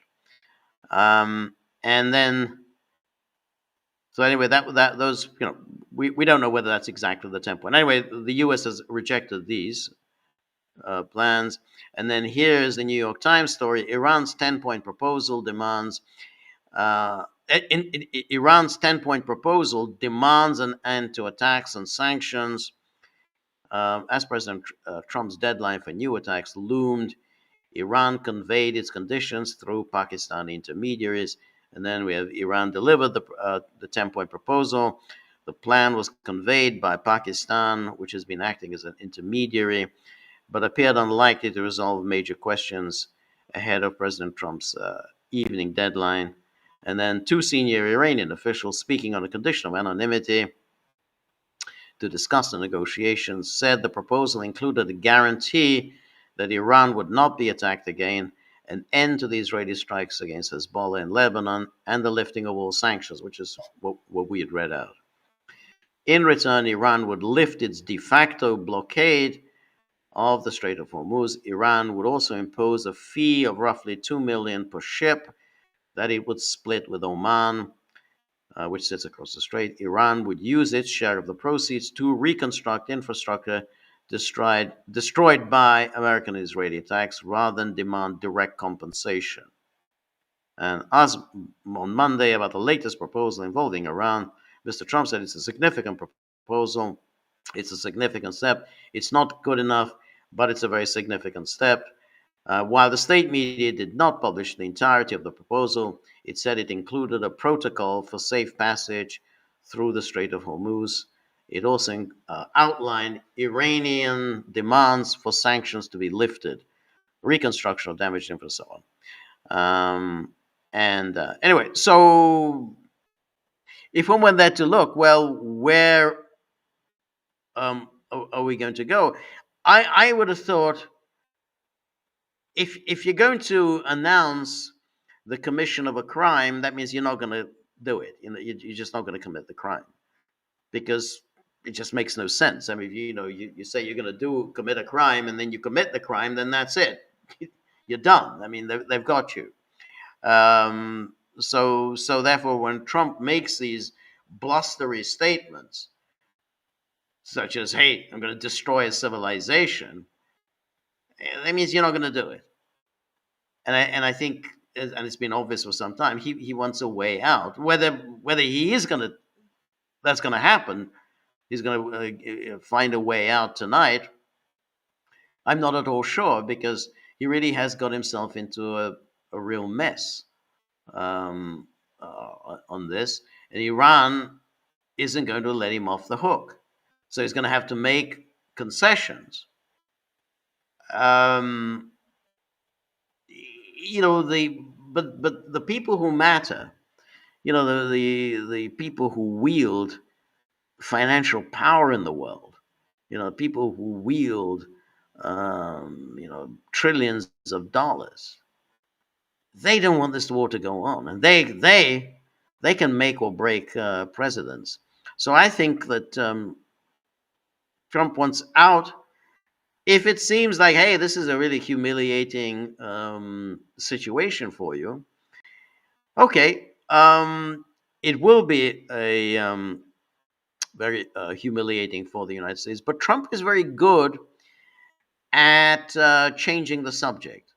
So while say, look, this is a total defeat for Trump. He's been humiliated. Look, the situation in the world is now. The U.S. position is worse than it was on February the 27th. Yeah, that's true. But you want to bet against Trump to change the subject and start talking and focusing everyone's mind on something else. I don't know whether that would work. I just don't think that come 8 p.m. Eastern time, he's going to unleash fire and brimstone on Iran to destroy Iranian civilization, having already announced that he's going to do that. Anyway, let's now go to our Gaggle locals board, and that's where, as I always say, if you want to interact with me, if you want to me to answer your questions, you want to engage in an argument with me, this is the place to go. Because this is our Gaggles community. This is where the dogs go, because they're always checking on the tip jar. So if you want me to address your comments, please join our Gaggle locals community. It's a wonderful community. We got some really smart, very talented, very witty people who are members of our community, and this is where you get to um, criticize me, argue with me, and whatever. So please become a member. Very straightforward. Thegaggle.locals.com. The Gaggle is one word. Thegaggle.locals.com. I think you won't regret it. I think you'll really enjoy the community enormously. Anyway, first question is from Cynthia. Cynthia, as I always say, is our film scholar extraordinaire for film insight with an encyclopedic knowledge of film history, the creation of movies, her understanding of all of the intricacies and complexities that go into the making of films. We learn so much from her extraordinary knowledge. So she, imparts on a weekly basis just amazing information. So if you enjoy films as I do, you enjoy the history of cinema as I do, you want to always watch our screenings and enjoy all of the fascinating information that Cynthia provides. So if you enjoy cinema, you're going to learn a hell of a lot from about the history of cinema and about the um, the challenges of cinema production. You learn it all from Cynthia. So this is another reason to join the Gaggle community. If you like movies, this is the place to be. There's no other community like it that uh, promotes outstanding films and promotes the understanding and appreciation of outstanding cinema. So Cynthia, does so much for us. We all learn so much from Cynthia. So much appreciation. Thank you, Cynthia. Anyway, so Cynthia, question, and this was obviously it pertains to the film that we screened last night, which was The Wind and the Lion, which is a very interesting, very entertaining adventure films from set in the early 20th century, and the filmmaker was John Milius.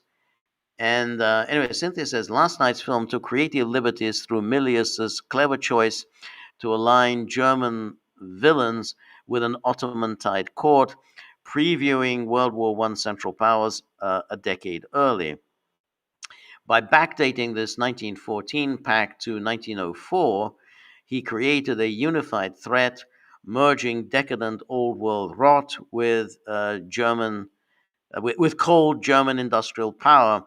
This rigid imperial foil justified Teddy Roosevelt's big stick diplomacy as a vital shield against the global axis.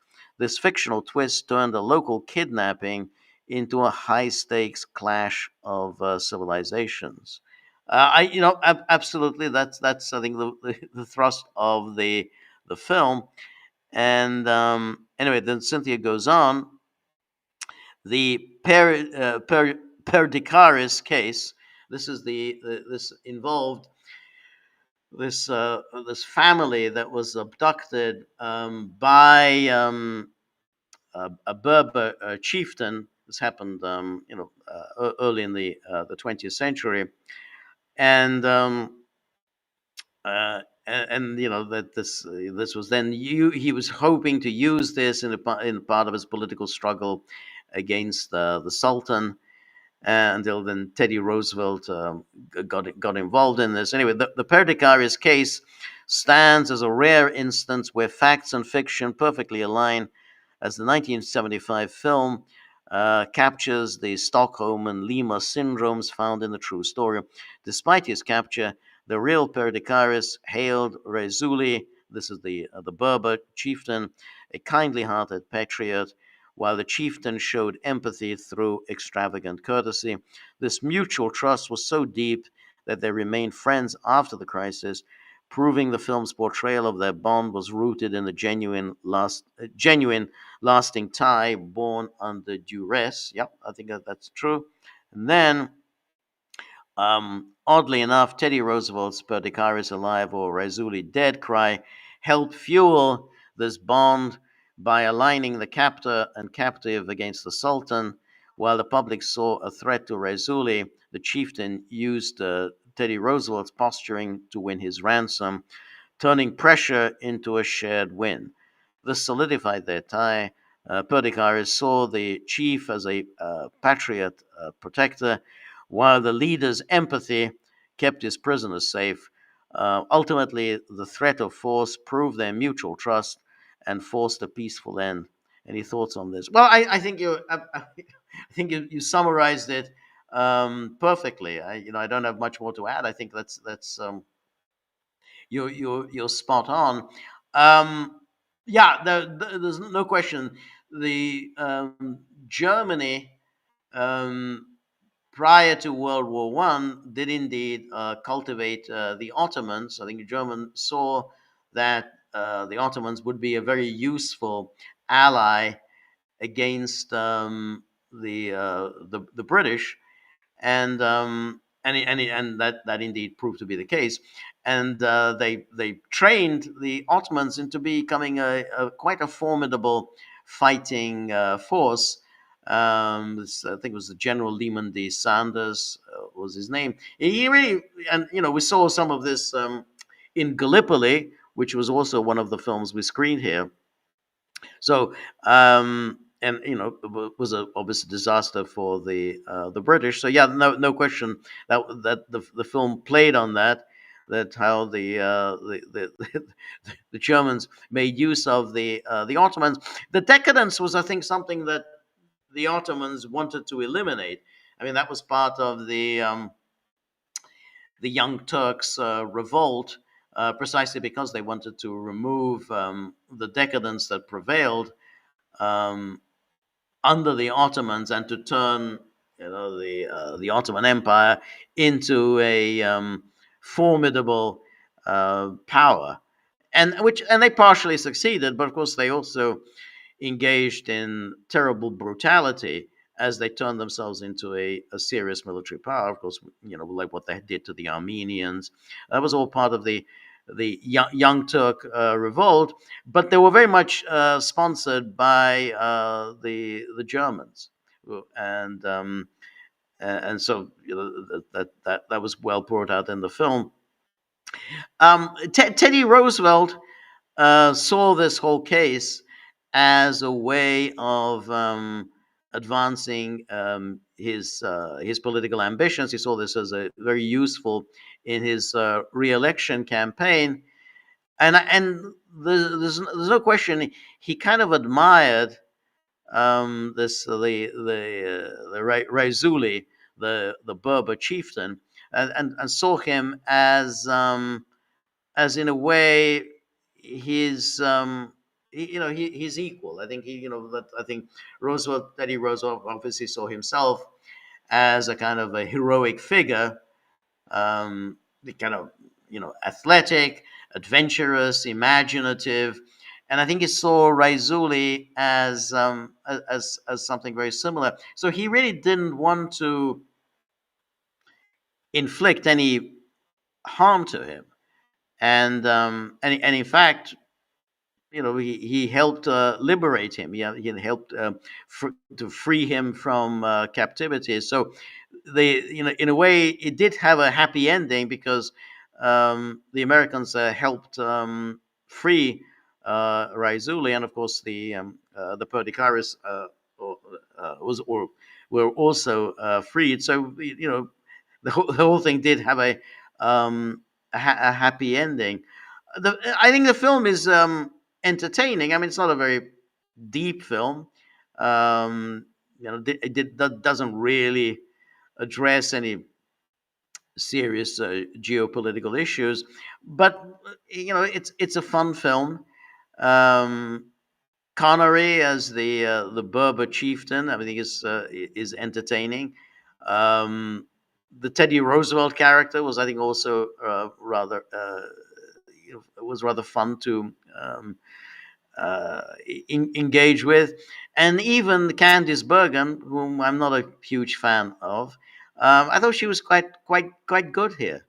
Managed to do the English accent pretty well.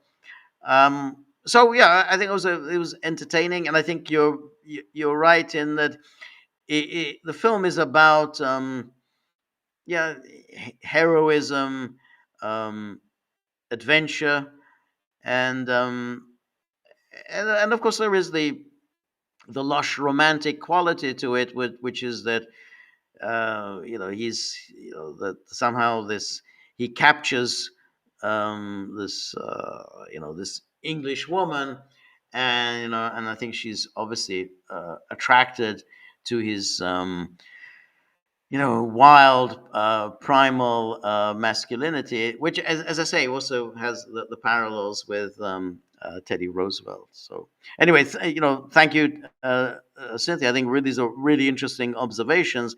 So, and I urge everyone to watch the film. I think everyone will enjoy the film. There's nothing there not to enjoy, and read Cynthia's very insightful comments about the film. So thank you so much, Cynthia.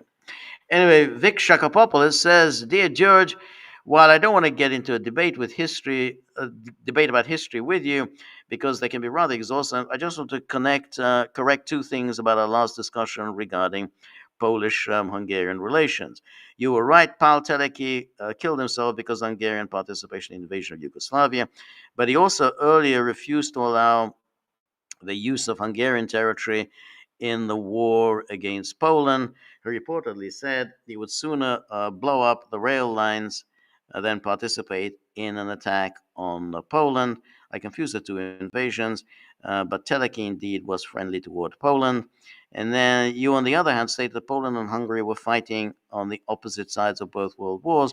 While it is true that in the case of World War II, although Hungarian troops were never used against Poles, it is hard to make the point regarding the Great War.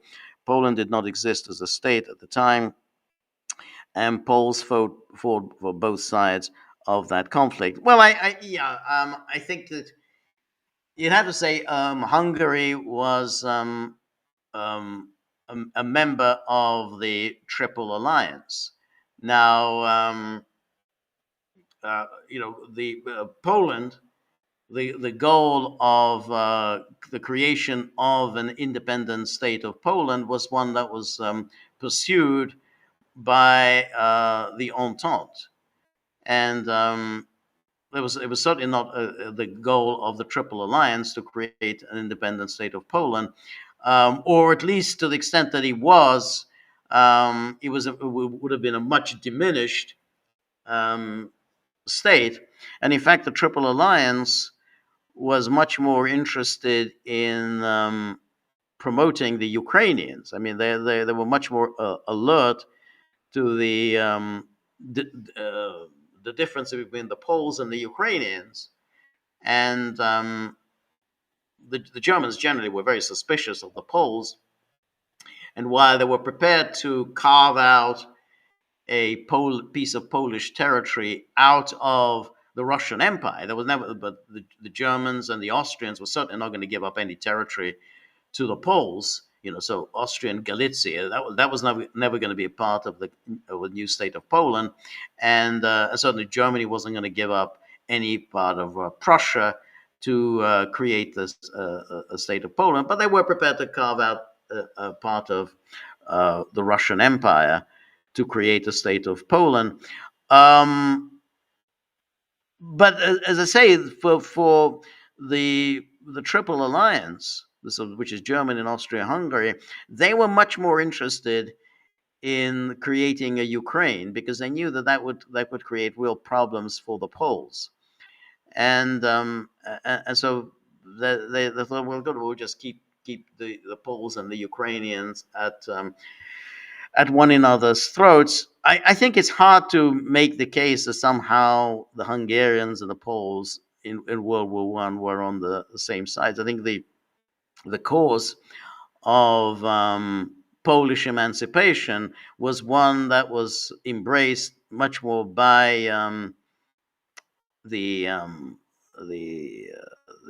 the Entente powers that the United States then essentially became a part of, and the creation of an independent state of Poland with an outlet to the sea was part of the Wilson's 14 points, and was what really. I mean, certainly that was not going to be the goal. There was no way that Germany and Austria, Hungary were going to create a state of Poland with an outlet to the sea.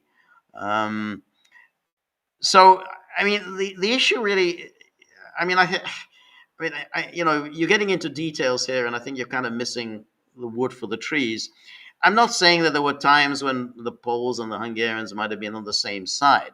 What I'm really getting at is that the story of the historic friendship between Poland and Hungary, as if they're historic allies, um, and that there's some long-standing tradition of Polish-Hungarian friendship. That is a myth, and there's no evidence, And then you say, well, there are times when Poles and Hungarians were on the same side, and but there were many times when they weren't, and so we're now in that particular time when Poland and Hungary are not on the same side, and there are good geopolitical reasons for it. Poland wants to wage a war against Russia. There's a long historical reasons why Poland wants to do it. Poland wants to mobilize NATO, mobilize as many powers as possible in some kind of a war against Russia. Hungary has no interest in this. These are serious geopolitical issues. Hungary believes that any war against Russia will end disastrously for everybody, including the Poles, but above all for the Hungarians, because the Hungarians are just right in the way of everything. And so just simply bringing up, as Tusk and others bring up, Orban is flouting the great friendship between the Polish and the Hungarian people. It's just a lie. No, there is no great long-standing friendship between the Hungarians and the Poles. And what we have today is the same kind of geopolitical differences that existed between the wars, and it existed for a very obvious reason. Why did it between the wars? Which was Hungary had been absolutely devastated by the Great War and by Trianon. Poland, on the other hand, had done very well out of the war. Not only did Poland get a huge piece of territory, according to Wilson's 14 points, but Poland then helped itself to some additional territory at the expense of Russia. So there was a major geopolitical differences of outlook between Poland and Hungary. So there was no great friendship between the Polish and Hungarian people. There was serious differences in outlook. One power thought, "Hey, this is a very nice setup that we've got after World War One, granted to us by the Western powers," and in other countries said, "No, we got absolutely clobbered by the Western powers." So that's really my point, is not whether on this or that occasion there was Poland and Hungary were on the same side, but that overall there is no record of any particular historic friendship between Poland and Hungary. Anyway, so then Vic goes on. The largest Polish army of that war, though, was the Polish legions, and fought under the Austrian-Hungarian command. So it literally fought on the Hungarian side. It also later proved to be the most influential formation because its leadership, headed, in my opinion, revered in Poland, Pilsudski, formed the core of the Saniaka political movement, took power in the 1926 coup, and governed Poland until his miserable end in 1939. And then, anyway, my main point is that since both Poland and Hungary have historical conflicts with almost each one of their neighbors, simply the non-existence of such a conflict between Warsaw and Budapest lets them consider each other friendly by default, except that they're not friendly by default, and they're not friendly. That's the point. Plus, just from my personal experience as a Pole, I've never heard anything bad about Hungary and Poland, and I was always treated friendly by the Hungarians. The old nose saying that Lengyel, Magyar, your Barat, jut harcol is so Barat. Um, and then there's a whole Wikipedia page directed to the notion of Polish-Hungarian friendship. You can't just ignore it. While it's a historical narrative based on myths and simplification, in the end, all of them are, aren't they? All right. As I say, I mean, I don't want to rehearse this. It's it's something that I've discussed before. Um, they it just you can say this about almost any people. Well, there were times when they were on the same side, and there were times when they weren't. Um, and so when we look at the current situation involving the Poles and the Hungarians, and people bring up the historic friendship, and you say, well, it isn't true. And the issue, why is it that Poles have this enormous antipathy towards Russia, and the Hungarians don't? Well, because they're very different. They're very different people, and they're very different outlooks. They have a very different understanding of history, and a very different understanding of their role in world affairs. So then just invoking some mythic friendship isn't going to resolve the problems, and just simply pointing out this one or other time when Poles and Hungarians, or at least some Poles and some Hungarians, were on the same side. That isn't any evidence of any historic friendship. Anyway, the figure then goes on to change the topic. Don't you have bad feeling about the destruction of the Gulf monarchies is also one of Israel's goals, and that everything is going according to plan? The economic crisis aspect of these developments, I don't know, it wouldn't be the first time in recent years that the powers that be decided to shut down the world economy for no logical reason. Well, I mean, obviously, the destruction of the Gulf monarchies is one of Israel's goals, but that only goes to show the extent to which Israel's goals have always have not aligned with the goals of the United States, because Israel does not like the United States taking into consideration the interests of um, any state in the Middle East other than the state of Israel. And Israel has always been resentful of America's relationship with Saudi Arabia, and Israel has always been resentful of America's relations with the Gulf monarchies. And this is why I always object to the claims of people who kind of take the Chomskyan view or Norman Finkelstein view that, oh, well, America really runs the show, and Israel is just simply a creature of the United States, which doesn't really make any sense, because for America, they want stability in the Persian Gulf, and they want a stable Gulf kingdoms, and they want a nice relationship with Saudi Arabia, and but they have a problem with Israel. Israel doesn't want any of that, and Israel will set out to try and destroy all of that, and it was always done so. So that's a very good example of how American interests and the interests of Israel are very divergent. Now, and it may be that as a result of this conflict, there will arise some new arrangement within the Persian Gulf. One that somehow reconciliation between Iran and the Gulf kingdoms, or at least some mutual security arrangement involving Iran and the Gulf kingdoms. That obviously will not be very nice for Israel or the United States, or it might not arise, and it might be we're going to have a complete and total destruction of everything. Um, I mean, we don't yet know. But my point is just simply that clearly the interests of the United States, the interests of Israel, really do not align. And this is an absolute example of this. And we'll see it also in the case of Turkey.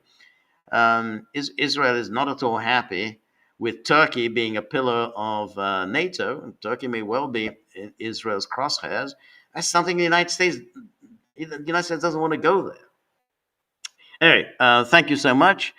And then here we have Marty, who has a nice picture of von der Leyen, and here's Viktor Orban speaking, and von der Leyen is staring angrily into space, and no doubt, von der Leyen may be thinking, "Hey, we've almost succeeded in seeing the back of Orban.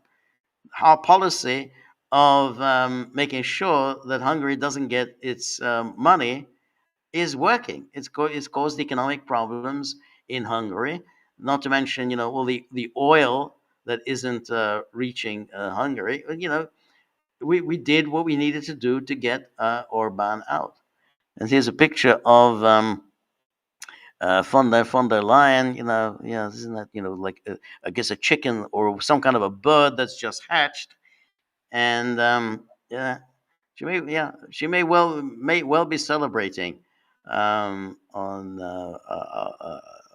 Sunday, but and I think it's very important to keep in mind the EU is going to extract a price from Hungary. Hungary is going to have to learn to behave itself in future. No more defiance.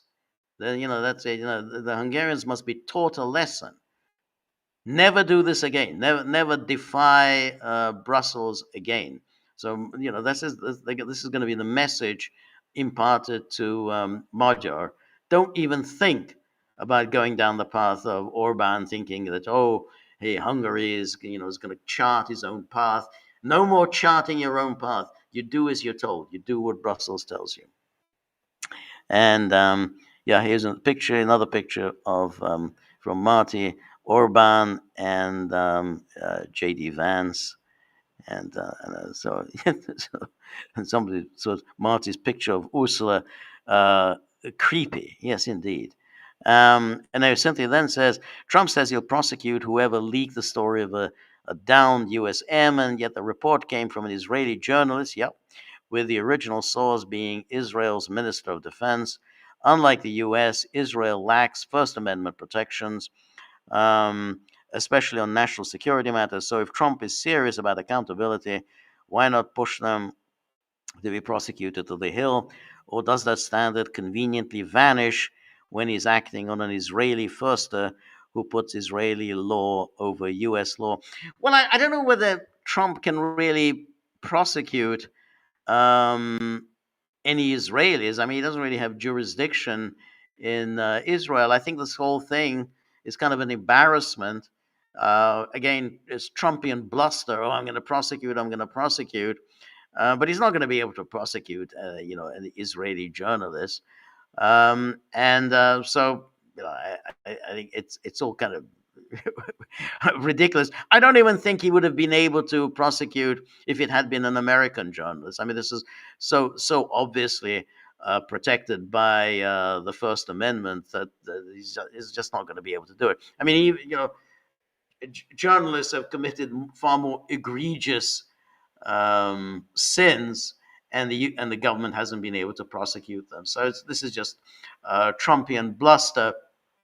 But it's particularly ridiculous in this case because it wasn't even a U.S. journalist that leaked the information about the missing airman.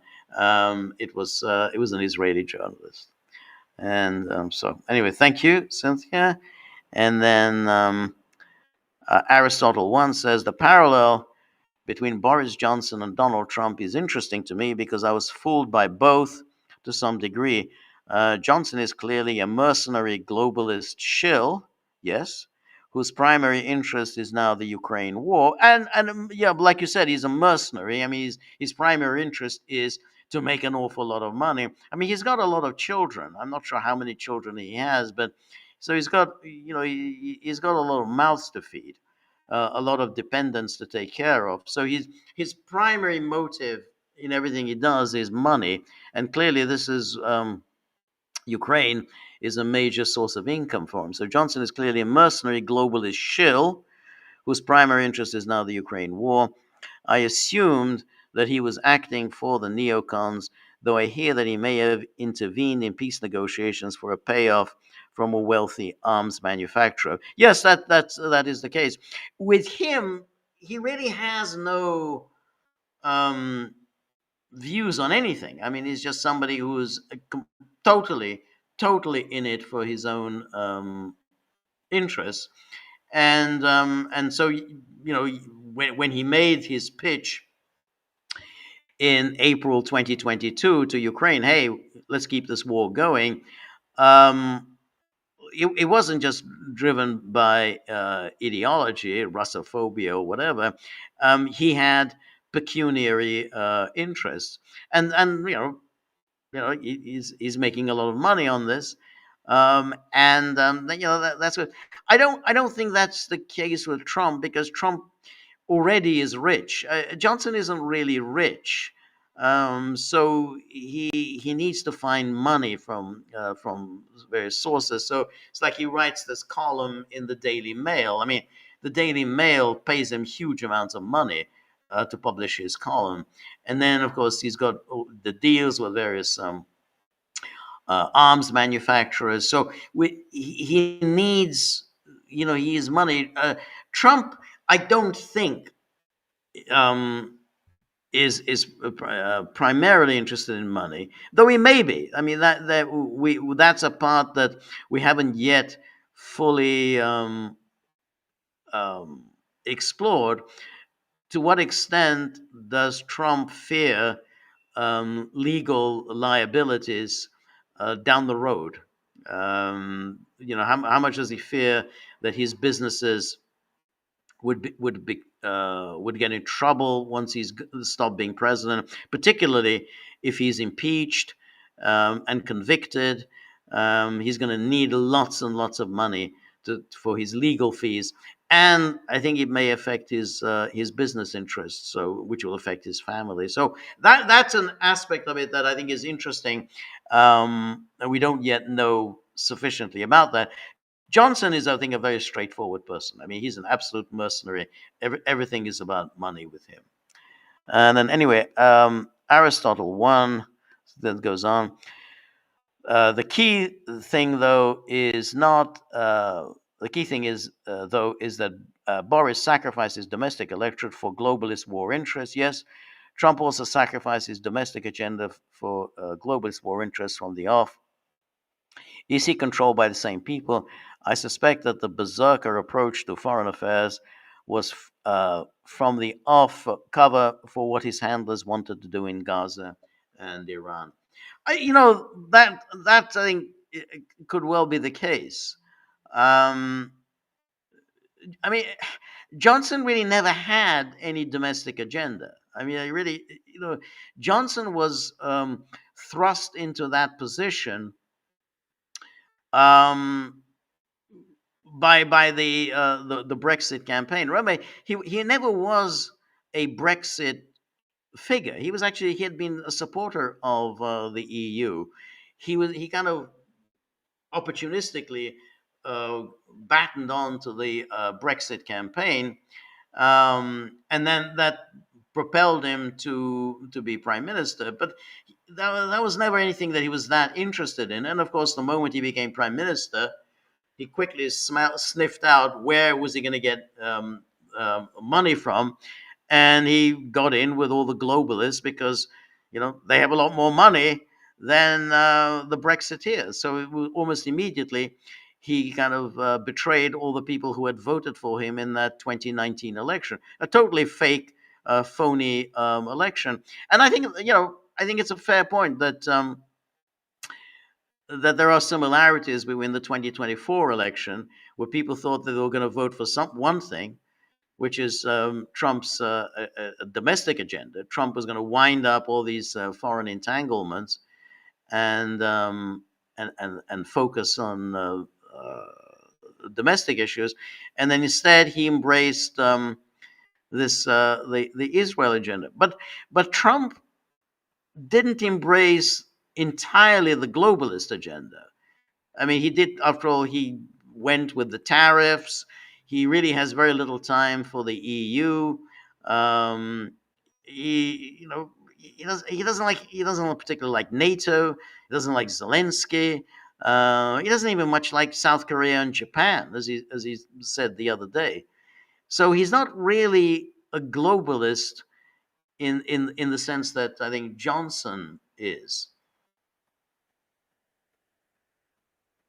Why he embraced Netanyahu, I think that I think is a mystery. I mean, that I think maybe we'll get a better idea of it at some point. But why, given all his contempt for for the globalists and and all the ideas that they have, why the special carve out for Israel and Netanyahu? I don't know. I don't know.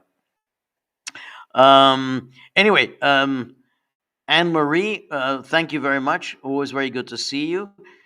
Anne Marie is our, when I always urge people to join the Gaggle, this Anne Marie is one of the important people one of the important benefits of joining the Gaggle, because she's a very distinguished musician and who has played at some of the most eminent orchestras in the world, and who's worked with some of the outstanding musicians of the 20th and 21st centuries, composers, conductors, musical practitioners, and so she's a member of the Gaggle, and provides Gagglers with all kinds of fascinating insights from the world of classical music.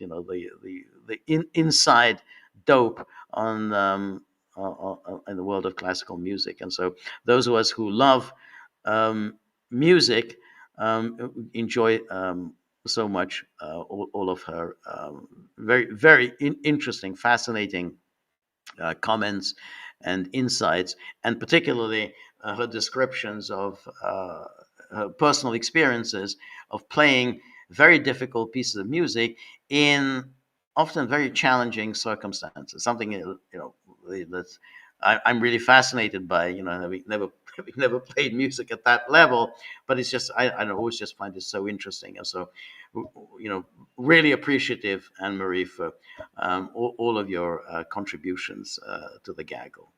And that's why I urge people to join the community, because those are among the many benefits that you get. Anyway, my time is long up, so I really appreciate everybody who joined me. Thank you very much for all of your comments and questions and criticisms.